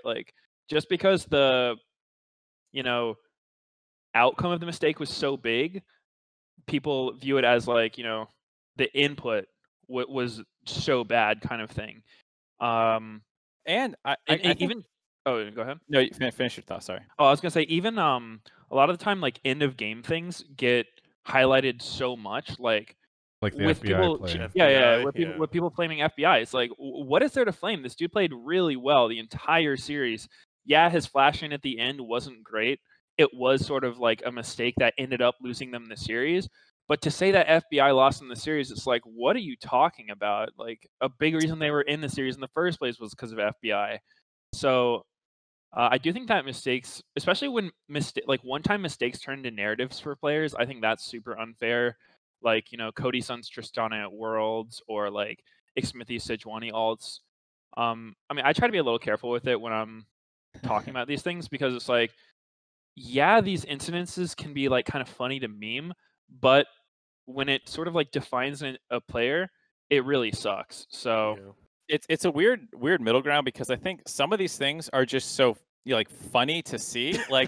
Crumbs and I both tried to get a good tweet out with the Biofrost one where he ulted Doublelift in mid lane. His was better. He shit on me. His screenshot was way better. And it's just such a funny image to see his Bard ult going for this 80 carry who looks totally alone. And I think the community should be allowed to laugh at that. And the problem is separating the people who are just laughing at a funny mistake. When Stixxay blast coned his team back into Baron. I forget when it was. It was 2 years ago. That was against me. It was against you. It was like, Yeah, that was so funny. it was so fucking funny, and like 90% of people are just laughing at it, and then there's the 10% of people who ruin it for everyone. I think who are actually like, look Yeah. how fucking stupid they are, and like, I don't want to lose the humor of a mistake where like, yeah, you're laughing at the player because it's kind of intrinsic to it, but you're not really trying to make fun of them. You're just being like, that's a hilarious looking mistake, and like, It definitely feels like no doubt, no doubt. Yeah. I think that you should always be allowed to point out people's mistakes. If someone makes a big mistake, you can for sure call them out on it. But my issue comes when it's like you define their entire like their value as a player off of one thing that happened. Because like while Biofrost, yeah, he made some mistakes for sure. That series, like it wasn't his best series he's played, doesn't mean he's a bad player or that he didn't do a lot of good things too that probably just went unnoticed.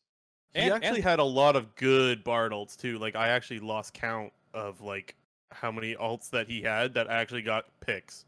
Like I lost count. There was probably 5, 6, maybe even 10. I don't even know. I lost count.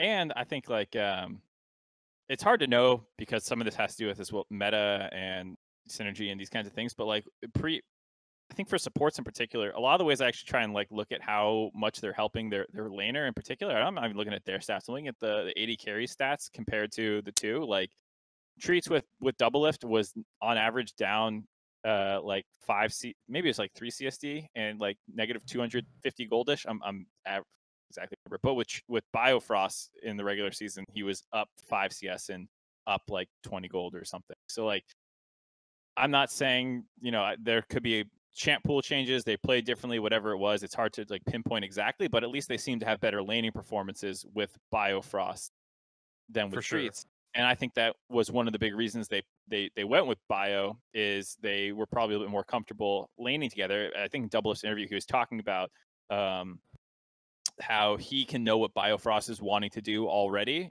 without having to really communicate it because they've played for years together. And when you're going up against FBI and Huhi, I think they were really valuing that. And so even if he's making some of these mistakes in mid game or whatever, and everyone's making mistakes all over the map, that wasn't like a 5-game series. Everyone's going to fuck up at some point. Like the reason they brought him in was to do some damage control in the bot lane. And I do think that they had a better series overall, as well as adapting to the meta and not just losing both sides of Kate Ash. It's actually Sneaky was talking about this, I think, in a way with Viper during that, well, I think their last game of the split or whatever. He was co-streaming it, and he was just discussing like how like the Twitch chat was just going after him so constantly, and like it does definitely feels like there are some players who are on like a community shit list where it's like there's people just salivating. Twitch chat's just salivating for like, okay, I want this guy to fuck up so I can call him out. Like, look at him. He lost that CS. Oh my God, he's so shit, blah, blah, blah. Whereas like Bjergsen, and I get it, right? Because like obviously a Viper or Bjergsen, they're playing on different levels to some extent. Or I get it to some extent because it's like whatever. But it's like another player who is doing quite well could make that same mistake and no one would ever be like, oh my God, look at how shit they are. Blah. It's just you get on this list and you're almost like you have to do so much work to get yourself out of that hole because people are looking and anticipating and waiting eagerly for you to fuck up. I think it's also you have less fans like in your corner to hype you up. I'm sure Bjergsen catches a lot of shit the same way Doublelift does, being vocal as he is and stuff. A lot of people are probably wanting to catch you when you fuck up, but the difference is when you have the good plays, you have this whole corner that's ready to hype you up, whereas I think some of the people don't have that. But back to this though. I think Biofrost better than the Treats? I think he's better for what they need in the Golden Guardian series, and I don't think they should keep flip-flopping playoffs. I think that feels pretty fucking bad. And even Doublelift, I think in the interview again said, you know, it's really weird to have to make a call, and that was one of the reasons he was so stressed out was this kind of decision that they had to make at support. Yeah, I think. Sorry, go ahead. Oh, no, you go. I was just gonna say it seems like, and this is just speculation, but it definitely seems like Doublelift is not happy playing with Treats just from watching like interviews, and TSM Legends gives a slight little hint into that. Like I don't know if I'm reading too much into it, but it definitely seems like he prefers to play with Bio. I mean, I think that's probably true, and kind of what we've been saying beforehand. I always think it's really weird to make roster changes like especially when TSM did, I think it was like right at the end of the season, they decided to try treats. Just because I think regardless of how good the players are, there's just going to be a benefit you get from, just so much time together. Like what Doubles was saying about Biofrost, he just knows what he's going to do. He knows what he's going to look for.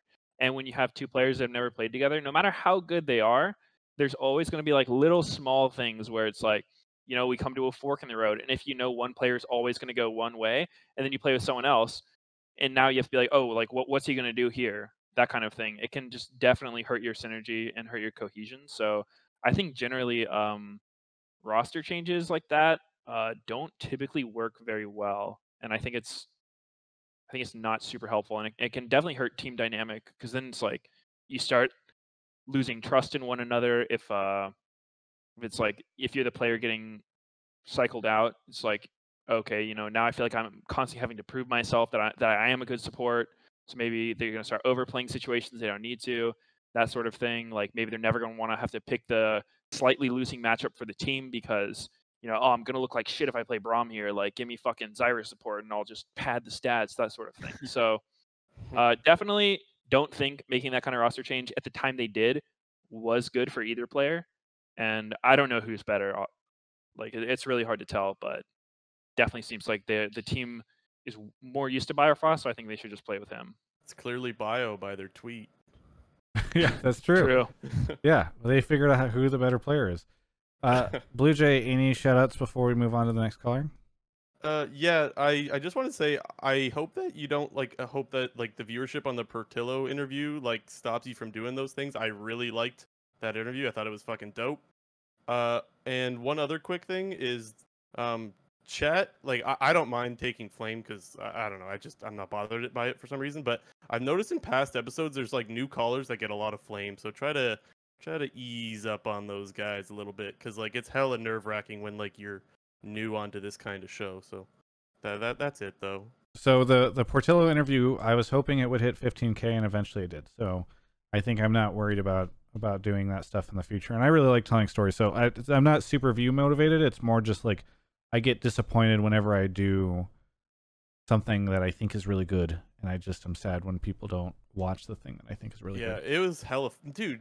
That story to how I don't know, it's really funny anyway. But yeah. So either way, thank you, and I really do appreciate you saying, because the Twitch chat does love to just hard flame the shit out of callers who are nervous and are maybe not, they're so used to people who are streamers or people. I think a lot of folks don't realize how nerve-wracking it can be whenever there's thousands of people hearing you talk, and you might be talking to people. Funny, right? Sometimes it's funny, but you got to kind of stop that urge a little bit, because you got to realize the effect that you're having when you're doing that kind of thing. Yes. Yeah. Either way, thank you, Blue Jay. All right, I'm out. Have a good one. See you guys. Yeah. I like that the theme for this week's show is just don't be a dick. Mark, speaking of don't be a dick, you want to go grab our next caller? Yeah, there he goes. We got Wiggles. Thank you for the 9 months. Nam Slam gifted a sub to LS, which is awesome because LS started using the emotes. Monkey, Luffy, Snarf 051, Muzak, Dardios, and I think we'll get to the others in a second, because Little Chester is here. Little Chester, you've been messaging me on Discord being like, oh, I knew that my take was right, and here's my next take, and oh look, that one was right too. And so I'm very curious, where are you calling from? Actually, I moved since the last time I was on. I'm now outside of Springfield, Missouri. Springfield, Missouri. Well, what do you? And by the way, I don't want to encourage people to message me with their takes and all that stuff. Travis. Don't do what he's doing, because I resent those people. Anyway, Chester, what's your take? So on episode 132, I called in to talk about Golden Glue on EG, and at the end of it, you and I actually talked about how you wanted to auto qualify C9. To remind you that happened. But I also didn't say I wanted to auto qualify them. I posed a hypothetical situation. Let it go. No one cares. Let it keep going. It's 9:40. We got to get through these. So my offhand comment at the end of that was that Blabber is a system jungler, and I think that has never been more true and never had better evidence of that than last week versus what I think this week will look like. I think Cloud9's going to 3-0 TSM, just like I thought last week they would lose 3-1 to FlyQuest, because Blabber is a very talented mechanical jungler, and I don't think that the caller who earlier said that he has a champion pool problem was right. I think it's a play style problem. He needs a mid laner who's on champions and will play around him. And so I think if you look last week when they 3-0'd Evil Geniuses, Nisqy played Twisted Fate 3 times in a row. And I think they just need to play that kind of style. And if the other team doesn't have a jungler who can hold him down and keep him from stacking dragons and getting his laners ahead, I think they're just going to run away with it. And I don't think that Spica is the kind of guy who's going to be able to hold him down and keep him from getting the leads that he needs to get Cloud9 to win games. Meteos, you're familiar with jungling, I believe. Yes, he is. I've done it a couple times. What is? I want to first get your opinion on the term systems jungler. It's kind of a holdover from classical sports for like system running back or system player in basketball and other stuff. Yeah, I'm not familiar with the term. I haven't heard it in league context. So it's kind of usually used to say like the team has a way that they like to play the game, and they slot you in, and the system is what makes you look good. So like you might have this really aggressive front line for a running back, and he's able to use that to get a lot of yards. But then when you put him in another team that doesn't have like this way of blocking, like you don't look as good. Or in basketball, like you might have a motion offense or something, or like a triangle offense. Yeah, Tom Brady, I believe, is an example of this, right, Mark? Yeah, Tom Brady is a great point guard who runs a really good triangle offense for the Spurs. Or Phil Jackson's triangle, I think, is another example. Yeah, there you go. You're actually on a little bit with that one. But it's basically the idea that you're playing within a system, and the system is what's making you look good. You might be a great player still, but if you were put somewhere else, you wouldn't be able to perform the same level. So the argument for Blabber would go, C9 bends over backwards to prop him up. If you put him on another team that didn't play this way, he wouldn't look. Okay. Yeah. I mean, that term makes sense. I don't know if I would classify Blabber as that, though, because I've played against Blabber a lot, and I don't think I've ever beat him in a competitive game. And I rarely beat him in solo queue. Like, this dude is fucking good at jungling. And it's not because he's doing something systematic. It's because he's really hard to predict what he's going to do.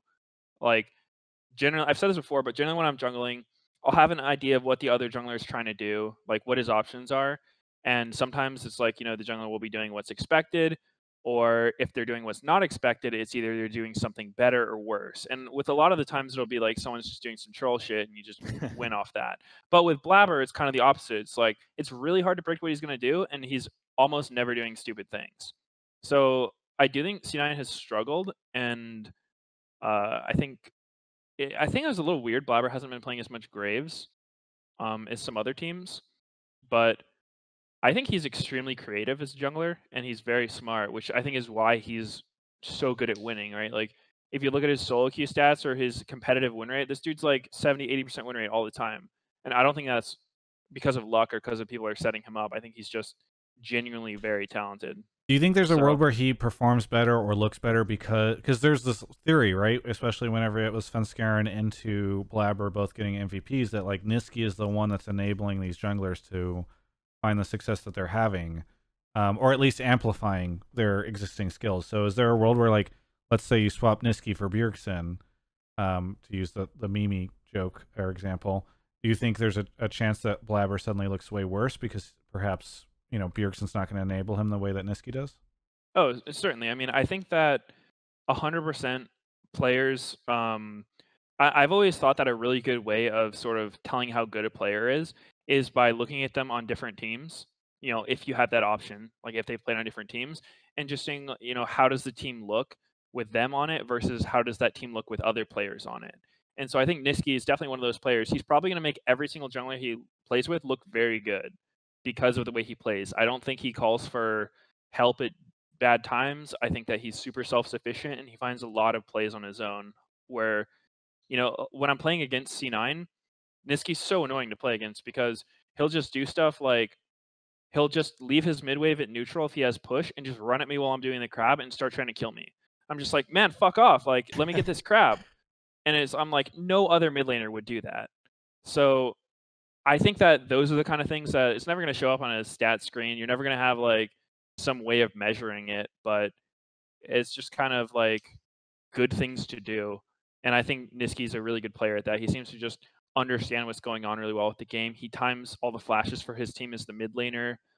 He plays very selflessly. And so I think that is a big part of what helps Blabber do well. But at the same time, I'm not convinced he would look bad on another team. I think that he will probably excel in any situation he's in. But obviously, you know, the better situation for him, the better overall results he can get. So, I mean, that sounds like it kind of works against your theory there, Chester.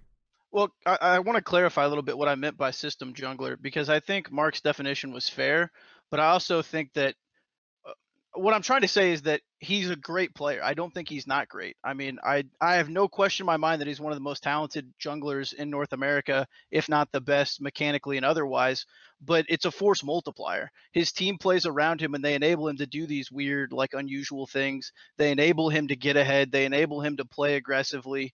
And so it's, you know, Tom Brady is like the classic example of people call him a system quarterback. Like, I don't think Tom Brady outside of the, I guess we'll see this year now, outside of the Patriot system is a bad player or that he wouldn't do well. I think that what happens is C9 plays around Blabber and enables him to be the creative playmaking jungler that he is, that leads them to victories. And I think last weekend when you saw FlyQuest able to hold him down in the early game, you saw them constantly tracking his movements. You saw them refusing to basically let Nisqy go make these plays at Crab or whatever. You saw what happens when Blabber can't get ahead, because I think this Cloud9, the way they play, they basically follow Blabber. And if Blabber is leading them to victory, then they'll win. And if they're not, then they're not. And that's why I think they'll be able to 3-0 TSM, because I don't think Spica is going to be able to do what Santorin did to Blabber last weekend. I mean, again, talking about teams, I think that I think the way C9 drafting is FlyQuest is, no joke, one of the worst ways I've ever seen a team draft. Like, those drafts were so trash. They had team comps with 0 early pressure and 0 CC. Like, I don't know how they thought those were playable. I'm pulling it up just so I have it. So, like, I remember game 1, I think Blabber played pretty poorly that game, like uncharacteristically bad. He hardcore disrespected Santorin on Lilia and just got jungle kingdomed. You know, second game, he was, I think they won that one. He was Lee Sin. And again, he had no CC, like Akali, Yuumi, Ezreal, GP, like literally all scaling lanes with no ability to make plays. And he's still finding a lot of good plays with that. So it's hard for me to say that Blabber's not playing well, because, like, show me a jungler who's going to play well when you draft that way. I feel like it's actually not possible to win when you have that draft. And no matter how good you are. The system failed him. Yeah, but that's my whole point. But I mean, who show me someone who could win with that? Like, yeah, I mean, players on winning teams are always going to look better, no doubt. But it's about how they're handling each individual situation. And I think that on average, Blabber handles situations better than any other jungler who's slotted into that exact same situation. They also hard targeted him level 1 in that series, like. And some of it was his mistake, like, you know, his positioning at Raptors on that first one, and then getting at Blue. You could say he could do something different, but it's still, they were still invading him every single game and trying to find him and kill him. So that's he also had to play against Ashe first 2 games. Oh, there we go. And if you don't think Ashe is so unfair, play jungle one time against an Ashe, and you'll be like, "What the fuck is this?" Okay, no more callers and Mark. You can no longer bring up Ashe on the show. For I didn't bring it up. Meteos brought. You guys stop Meteos bringing it up. We don't want to send Meteos into the. He gets really upset about this. I got a question, Meteos. What do you think about TSM's system for their junglers of turning them into wards? Do you think that's a system you'd want to play for? I mean, I think it's definitely a weird thing where, like, I don't think that TSM is actively sitting there being like, you can't carry, you have to be a ward. But I think it probably just comes down to, like, their philosophy on, like, how lanes should be played and, like, what junglers should have to do. Because, you know, if I'm on a team where I have a player who's just like, if my lane is in this situation, you have to come or there's actually nothing I can do. And then as a jungler, what can you do there? Your hands are kind of tied. Are you going to be like, no, fuck you, dude? Like, I'm not coming to help you, because then they'll just hate you and it'll make a terrible team environment. So I do feel like it's probably the case that junglers feel like there's a lot of things that, like, they have to be doing. Like I'm guessing a lot of TSM's reviews look like, hey, like on this wave, the wave was in this position and you definitely should have been here.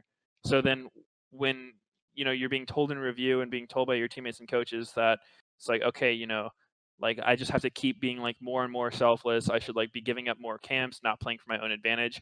You'll kind of end up looking that way. So it's really hard to say from the outside, but I imagine something like that's going on.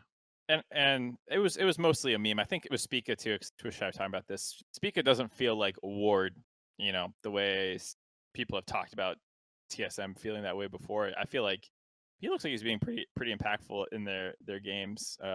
Maybe a little hit or miss, but at least I see him. I think Spica's been playing very well. And definitely to kind of add to what I was saying earlier, like just the more breathing room you get as a player, I think that sort of allows your skill to come out.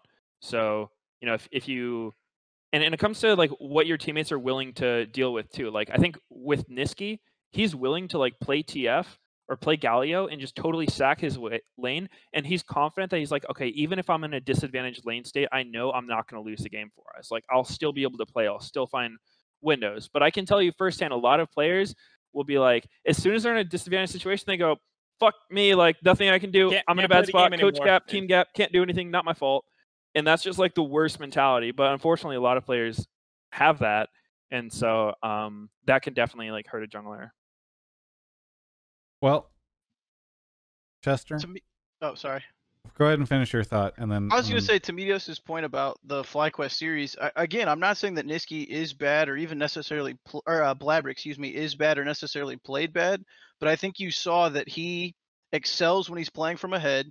He excels when his team plays around him, and when they're not able to do that, he doesn't look as good as some other players. I think if there were other junglers who were put behind with level 1 invades or with the way Santorin was playing and the way FlyQuest was playing, I think some other junglers maybe could have made more out of those disadvantages and those kind of forced losses than Blabber did. But I think Blabber, better than any person in North America, can take a lead and just take over a game. I mean, we saw it all of the first half of the split.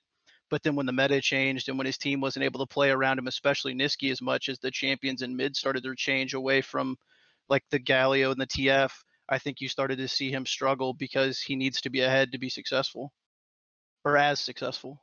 Well, I'm sure we could talk around this a ton, but unfortunately we're got 2 more callers. So Chester, any shout outs before we move on to the next caller? In the theme of people being nice and being good people, so I took the bar exam. I talked about that a couple times when I called in at the end of July, and there were actually quite a few people who reached out and sent me really nice messages or left really nice comments on some of the videos or even the Twitch comments, which I know isn't always the case, but there are at least some nice people in your community. So I just wanted to kind of encourage that. It really did help, especially with everything going on in the world. Having to take the test was really not fun at that time, but there were definitely some people who really kind of helped me to feel better about that process and kind of encouraged me. That's awesome. That's good to hear. I actually do think that the community around my content, around Mark and my content, more of my content, because Mark is kind of toxic, but I do think it's one of the nicer communities in the league scene. So I'm always really appreciative whenever I hear stories like that, because it helps reaffirm the suspicions that I have. Either way, congratulations on that. Also, wait, did I gift you Way of Kings? You did, and I'm getting ready to start it this week, actually, now that I kind of have some time before I start my new job. I'm going to get it started, and then I'll watch your video afterwards, and I'll give you some feedback, since we're doing direct feedback now. No. We're talking about how nice the community is. It's good. Not less feedback can be nice. It doesn't have to be mean. Either way, by the way, shout out to the video Mark and I did for Way of Kings. Chester, thank you so much for the call. Yeah, thanks for having me. Okay, thank you. All right, moving on to the next caller. We got a True Pyrochimp. Thank you for the 9 months. Revenge.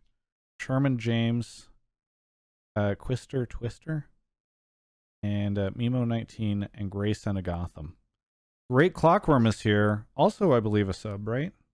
Yes, I'm a sub. Have you been on the show before? I feel like you have been recently. I have been on the show a couple of times, sometimes under a different alias, similar to Blue Jay, and occasionally Tom Shue. What? Why are people? Anyway, whatever. What do you with the podcast? Because there's a week where everyone came on. No, like, I was the guy we talked about Vainglory. Oh, that's right. Okay, where are you calling from? I'm calling from Richmond, Virginia. What do you want to talk about on the show? I want to talk about the actual two good teams in our league, FlyQuest and Team Liquid. We're talking about third and fourth. We should be talking about first and second, right? No, okay. but I'm talking about. I would like to talk about how FlyQuest is actually a pretty good favorite going in against Team Liquid, and I think that they had an edge on them in the regular season. I think they matched into them really stylistically, and I think especially after their, I think you could qualify it as a kind of a surprise that they came out swinging so well against C9 and took them down 3-1. I think that they show that they just fundamentally understand how to shut down an opponent. They have top 3 players in each role, and I highly expect for them to take the dub against Team Liquid, book a spot to the finals. Do you think FlyQuest is the best team in North America right now? I would say that I would put my money on Cloud9 beating TSM. And then if Cloud9 looks good in that series, I would definitely take them against. I thought you wanted to talk about the 2 best teams in North America. I know, that's what I'm saying. I mean, you come in here with. I am saying that like no matter what happens, FlyQuest beating Team Liquid, they will cement themselves as the best team. Like they earn their spot in the finals. Yeah. I'm a Cloud9 fan. Their win against Cloud9 really impressed me. I was watching it. It was frustrating. I was like, damn, they just understand how to shut down Blabber. Santorin played out of his mind. PowerVivo played out of his mind. I think Solo did really well. I mean, there was that one game where he was just like 0-6 on Shen, but he was just like changing every team fight and like getting 3-man taunt stuff. I think he looked great. So, I mean, I think that like when the previous caller, he was talking about how like, yeah, Santorin just like understood how to shut down Blabber, and the team adapted. And they were just invading him. They were making really proactive plays. They were tracking really well. I think we can fully expect FlyQuest to be doing similar things with like CoreJJ and just like understanding how to shut down CoreJJ and understanding how to keep Jensen contained. And just like I have a lot of faith in them. And of course, like just the kind of pure quality of the people that play on that team. They're all very good players that I think have at various times for the season been slept on because there's been a lot of TSM, C9, Team Liquid. Medius, does FlyQuest beat Team Liquid? I would put my money on Liquid, but I don't think it's super like one-sided. I think definitely FlyQuest does look good. They've showed up, they've performed very well, especially in playoffs. I think that for me, the way the series looks is I think FlyQuest, what they've always impressed me with is their mid-jungle synergy is like really good. They usually find a way for both of them to get ahead, like Santorin and Power of Evil. Typically, I see them gank mid a lot, and I think that Santorin and Ignar are good at controlling the map through vision and pressuring in smart places. I just think that Liquid probably has a bit of an edge on them because I think for top lane, both of the top laners are playing the correct champions in the correct style. So I think solo against Impact is going to be kind of even. I would expect mid jungle is probably going to go in FlyQuest's favor just because I think they have a little bit better synergy. Typically, it looks like, at least from what I've seen, Broxah plays early game to sort of like farm up, get CS leads in the jungle, but he hasn't really needed to make tons of early game plays, whereas I think Santorin's super good at that.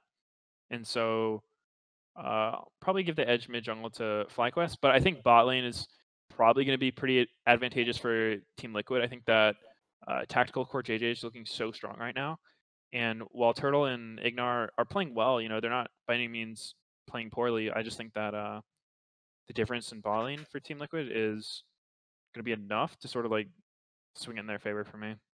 I think the looking at how repeatable some of those things are as well from the C9 series, like that was the Sven Ezreal Yuumi game every time, and Medios hit on some of the other ball they're drafting. I don't think Team Liquid's going to make those mistakes, and that's like TL in a nutshell. It's like, oh, they're not going to make that mistake. When I look at other teams, I'm like, oh, they made this mistake. TL doesn't make that mistake. A great example is like the Golden Guardians versus TSM series. I forget what I was talking to you about it, and they're like, oh wow, Golden Guardians is looking so much better. I'm like, really? They're looking about the same. It's just like they're not playing TSM, or excuse me, they're not playing TL. I don't know how I sent a heart in a. Yeah, I have Skype up on the big screen, so all of a sudden a giant heart came up. Sorry, you guys, you couldn't see that, but it is a Skype thing. Mark's sending hearts to us in the middle of his speeches. It's because in Skype there's like this blinking heart for React on my screen. I'm like, what is this? So I clicked it to try and get rid of it, and it sent it. Anyways, like TSM had this play in the top lane where they pressure top and then they're trying to get out of there, and 2 split through the jungle, and then 2 more people are like, oh, we're going through jungle, we'll go through jungle too. And then I think it was Bjerg and Doublelift pair up together and they get caught out in the Lux game and they get killed. Oh, I remember that one. Yeah, and it's like TL just wouldn't make that mid-game mistake of pathing incorrectly through the jungle to escape and kill themselves. They would just get out cleanly. And that's every time I watch a team make a mistake, I'm like, TL probably wouldn't do that. TL probably wouldn't do that. So I don't think TL's going to have these draft issues. I don't think the really smart level 1s that they seem to have are going to affect them quite as much. And then I think kind of how you saw the not super clean game 2 where FlyQuest threw against God damn it, C9. Yeah, that Dragon Fiesta. Yeah, the Dragon Fiesta. Yakety Sax chase. Yeah, all those kinds of things. Like, I'm concerned that FlyQuest, as well as they're playing, will make some mistakes like that, and TL will be able to capitalize. So I'm still TL favored. I love FlyQuest though, and I prefer how they play the game. But C9 is TL's like a brick wall. I just don't. I mean, last time they played, they got clapped by FlyQuest. Yeah, I mean, and in the I think I actually talked about this with you and Travis, like the last time I called out. It was definitely a FlyQuest call, and we were talking about how you mentioned that for a significant portion of the season, FlyQuest was playing with like the worst ADC in the league, and no flame to mesh. I mean, we just had this thing about no flaming, but I mean, he definitely was a step below a lot of our league ADCs. And you mentioned that. I'm not trying to put words in your mouth, but we did talk about this, that, if FlyQuest in that game against Team Liquid, they have a super advantageous game state. I don't think Wild Turtle Arcane shifts right into Azir, fed Azir. I mean, we're going into hypothetical land, but I also don't think that the same thing's going to happen as when FlyQuest beat TL, where Impact face checks the Kennen on a gank attempt, kills himself when Brox is trying to. Okay, yeah, I do remember that. Yeah, that was a pretty bad Kennen game. Throws the whole fucking game away. So yeah, that's true.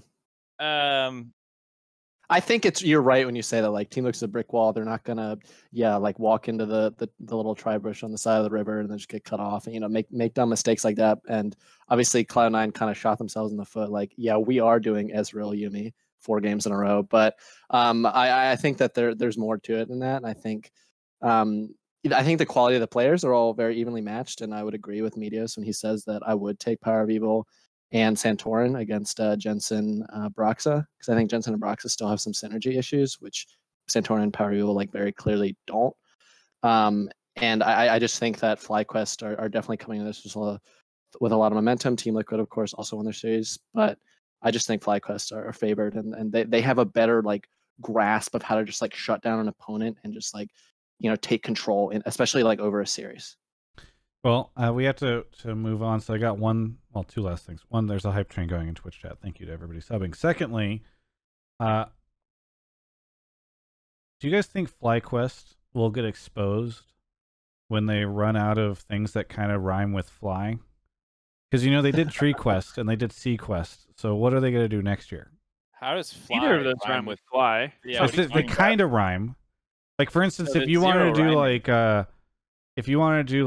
fly and Climate tree, Quest, that doesn't rhyme at all.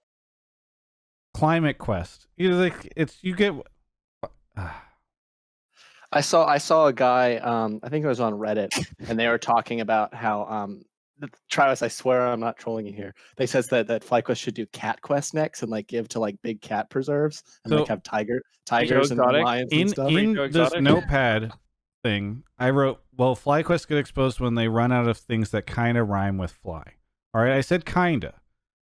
But that's like me saying it's kind of raining out when it's purely sunny. It's not true. I mean, they're both weather. They're both weather, though. Okay. They don't. That are monosyllable and are consonant into 2 vowels. You know what I mean? But that's not a rhyme. I know. I'm fine.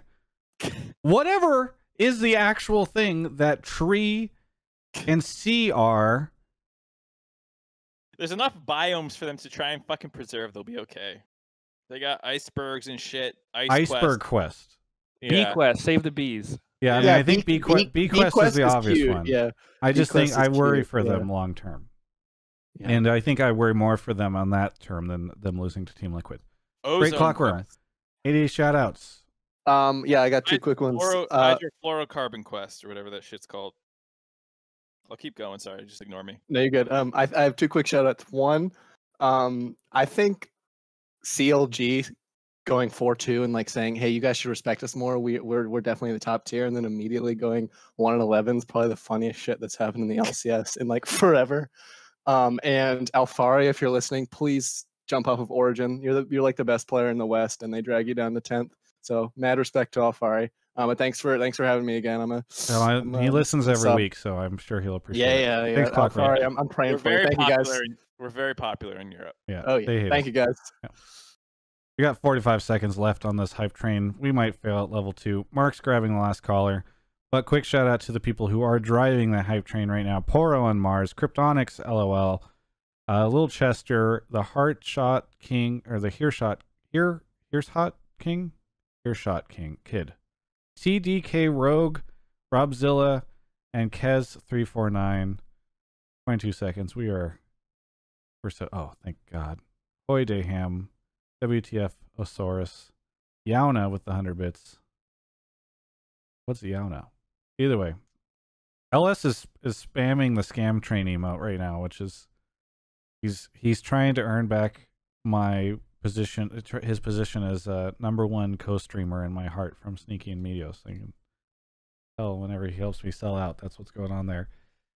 Now everybody's scamming it. Thank you. Mark here with our caller, Barbinator24, our last caller of the evening. Barb, where are you calling from? I am calling from Oconomowoc, Wisconsin. Can you say that city name one more time? Oconomowoc, Wisconsin. Oconomowoc? What a Wisconsin name. Anyway, sorry. What do you want to talk about on the show? So basically, what I believe is true is that all the coaching staffs in NA are garbage, and that it's both a style and strategy aspect, and that is why NA is always doing terrible at Worlds, except for the one year that Cloud9 did well. That's a spicy one. I feel as though... You want to touch it? You want to? Well, I'm just going to say really quick. I mean, it's a spicy one. I don't ever look and be like, oh man, look at all these mechanical god players. If only the drafts were slightly better, we'd be crushing everybody else whenever I'm watching Worlds. You know, it's not like, oh man, he's out playing Faker in the mid lane, but he just has such a shit champion late game that he can't pull it off. But anyway, I'm curious what Meteos, someone who has historically been critical of coaches, has to say about coaches in North America. Right. Well, I definitely think I'm probably one of the only players who feels comfortable to actually criticize coaches because, you know, if you're not someone who's been around for a while, you're just gone if you say that. You're talking shit about your bosses in some sense. Right. And I'm not going to sit here and say like every North American coach and analyst is trash. I will say that I just feel like sometimes the scene is too young to try to model after the classical sport infrastructure where it's like, you know, the coach is up here and all the players are like down here way below them. Because with games like football, basketball, or whatnot, they've kind of remained the same for a long ass time. And like there's just things you can kind of objectively coach your players on. But I think with League, it's just so different. It's a game that's constantly evolving. You know, every 2 weeks, the game can just completely be changed up. And so I think it's more just the case that no one really exists who's qualified to do the kind of coaching that teams attempt to do. You know, where like the coach is the guy who's supposed to know everything and the players just listen to him. Because I feel like the smartest people in League right now are just playing the game. Like I think that the smartest players are still players right now. I think in the future, when those players like finish playing or whatnot, they can become coaches who are, you know, understand what it's like to be a player a little bit more, understand the game a little bit more. And so I think it's more just the issue of like the infrastructure that teams are trying to have, especially since franchising just doesn't really fit the sort of culture of the game, if that makes sense. Because, I mean, I'm from the old days, right? Like, back in my day, it was, well, I actually said that unironically. You just had your players, and then I remember when coaches became a thing in the LCS. I don't even think LCS started with coaches being there. And it was literally like you would just get your friend to come like stand on stage with you and tell you what champs you guys decided I on. remember Like, there were definitely some coaches on stage who were just like, that was great. I remember that. Anyway, sorry, continue. Yeah, exactly. It's like you literally just get your friend to come up, and then it's like the team won. So like for example with Cloud9, we had Alex Penn as our coach, and like no disrespect to Alex Penn, like love the dude, but he didn't like sit there coaching us, telling us what to do. It was more like he was just sort of assisting us. He would like run the replay. He would like make sure we weren't like imploding because we're a bunch of gamers who don't really know how to live. Kind of like more of a manager position than the actual coach telling people what to do. Because I mean, I know from experience, like when I'm not actually playing and I'm just watching games, it's really easy to be like, you know, this is totally what you should have done. But the problem is, a lot of the time, I think coaches are just wrong on their reads of stuff, and it's like a lot of their analysis and stuff is very hindsighty, where it's like the coaches a lot of the time will tell the player, you know, how to not make that exact mistake they just made, which that's fucking easy to do. Like I can easily not make the same mistake I just made, but is that going to actually make me a better player? Like a lot of the time, or say you get punished making the right play. Like I think it's just hard for coaches to actually know that kind of stuff. So like I'm not even like gonna shit talk coaches because I worked with some really good coaches. Like I have a lot of respect for Tony, like Zix on 100 Thieves. I think he was like a very good coach. As far as like, you know, the available coaches, I think that in the future, it's just going to be possible for coaches to be a lot better because of like, you know, the game just being older. I think right now it's still in its infancy, and the coaches that these teams are like looking for just don't exist yet. So I think it's more an issue of the structure of the team than the coaches themselves. But within the Barb was saying this within the context of us and failing at Worlds. So theoretically, shouldn't all the other regions have the same issues with coaching? I mean, I think it's pretty unrelated. I think that, you know, I think people like writing it off as an excuse, but like I don't think NA is ever winning Worlds until you have something other than 60 ping solo queue. Like to me, before the servers moved, I was always on League all day, every day, like never taking breaks. It was actually enjoyable and it felt rewarding to play the game. But playing on 60 ping is just trash. It's so bad. Like complaining about it doesn't do anything. You just have to accept it. But I don't see how you can possibly compete when you have such a small player base. Most of the players don't even care about being competitive. They're just one tricks or whatever. Most people just want to become entertainers rather than competitors in North America. So I think the solo queue is the biggest thing that's going to forever hold the region back unless something gets done about it. Like, you know, maybe League just becomes way more popular. We're able to have two servers, like a West Coast and an East Coast. So I think that more than anything else is why North America is just like can't perform, because like it's harder to actually improve individually compared to the people in like Korea, China, Europe, whatever. Well, on that depressing note, Mark, you got to take. No, I was going to throw in the 2 cents about, because you brought it back to the Worlds point, which I liked, because I don't want to like flame coaches who have won Worlds. Obviously, they're better coaches than I am, but some of those people have actually worked in North America before they've won. I believe, I forget which Chinese team it was, but one of their coaches was Dig Coach 4, I believe. The Dignitas coaching staff that had the 2 Korean coaches. I think his name was one of the Choi's. I don't remember. I'm fumbling this a little bit, but there was a coach who like worked in North America, then worked in China and won Worlds, and it's like, was it Fly? I think it was Fly. No, Fly worked a lot of places. I don't think he won Worlds. It was one of the Dignitas coaches when they fired them mid-split.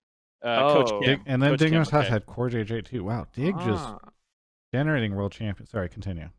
Yeah, so Coach Kim is the one that Twitch chat has me on. Yeah, so like, and I know people who were under him on Dig at that time were not like, oh my God, this guy's 1v9 and like whatever. I know that some people had negative perceptions of him and working with them. So like, I don't think it's just the coaching staff, because we've had good coaches here, we've had bad coaches here, we've imported coaches as well. And some of them have worked out and have been great, like Rapid Star and Reaper. As far as we can tell, they've been great. Kane seems to have been great. You know, like I think it goes beyond just coaching staff, is what I'm saying. I would agree with you. I think it has a lot to do with players are held to a much different standard in other regions than they are here. I'm not saying that our players don't work as hard as they do in other regions. I just think they're held to different standards. Constructive criticism is something that's probably done a little bit differently, say in China or the LCK. But I think all of your points have been right on. I just think that the game needs to develop more. And I think that we need to maybe think out of the box a little bit more than we do. It seems like whenever a meta develops, whether it's a meta in our region or the other regions, we just lock ourselves into that meta, regardless of whether it's good or not. And I don't see enough teams innovating enough or not. I'm not sure if scrims, if you guys try different things and play around a little bit more in there, or if it's more of just playing the meta. Barb, I really appreciate the take. I think we're pushing in a direction that unfortunately we don't have time to go down, but I do appreciate it. Any shout outs before we wrap up the show? Just looking forward to the 4th book of the Stormlight Archives in November. That's about it. Nice. Appreciate it. Thanks for the call, and we'll catch you next time. Thank you. No problem. Thank you. This show is unofficially sponsored by Brandon Sanderson and Tor Books. Anyway. I think we sponsor Brandon Sanderson. What? We're not sponsored. Because we're pushing. Like, yes, yeah. It's the show's sponsored by him because we're promoting his stuff so much. Oh, I guess that's how true, sponsorships yeah. work. I'm My not brain's paying so good. Alienware to promote them on this show. If we're not, if that, this is a Get me really out, dude. expensive I'm show fucking note for me. I have to pay Mark and I'm a fucking Alienware. idiot. Get me out of here, dude. Get me out. Mark, what shout outs, plugs, Joe, do you want to throw out there before we go to Medios? Nothing. I'm an idiot. Great. Thanks for that. Medios, what do you want to shout out? Your co-stream? Yeah, I think that's about it. You know, been co-streaming. Going to be live again on Saturday for what is it? The C9. It's C9 TSM first, right? I think so. Yeah. No, it's. Let me check. Maybe it is. I don't know. I thought it was. I think it is because But I thought. regardless, we'll be live on Saturday. So Yes, it is. come check me out there. Follow my Twitter for updates. That's my most active social media. Medios LOL. Stream is twitch.tv/Medios. And yeah, have a lot of fun with that one. Hope to see some new faces there. Please go check it out. I highly recommend it. I've been really enjoying the Medios Sneaky co-stream. I think it's I like the 2-person dynamic of them going back and forth, and it's obvious that it definitely feels like you guys are just chilling, and then every now and then calling Twitch chat people stupid for flaming somebody. I'm sad I can't watch co-streams because I'm always working during them. You should. I'm you not should gonna anyway. watch You live. should be like, yeah, Dash, that's great. That's great. But Medios just said that so-and-so was clapping some cheeks in that game. I don't know. Whatever. Anyway, thanks everyone for watching. Thank you to Alienware. Thank you to Medios for coming on the show. Super glad that he was able to come on because always a great guest. And please stick around on stream. It would be very helpful for me. Oh, and subscribe to the YouTube channel because I am actually trying to hit 200K subs. That would be very nice. I don't know if I'm going to do it this year, but that would be very, very helpful. Anyway, this has been Hotline League, episode 137.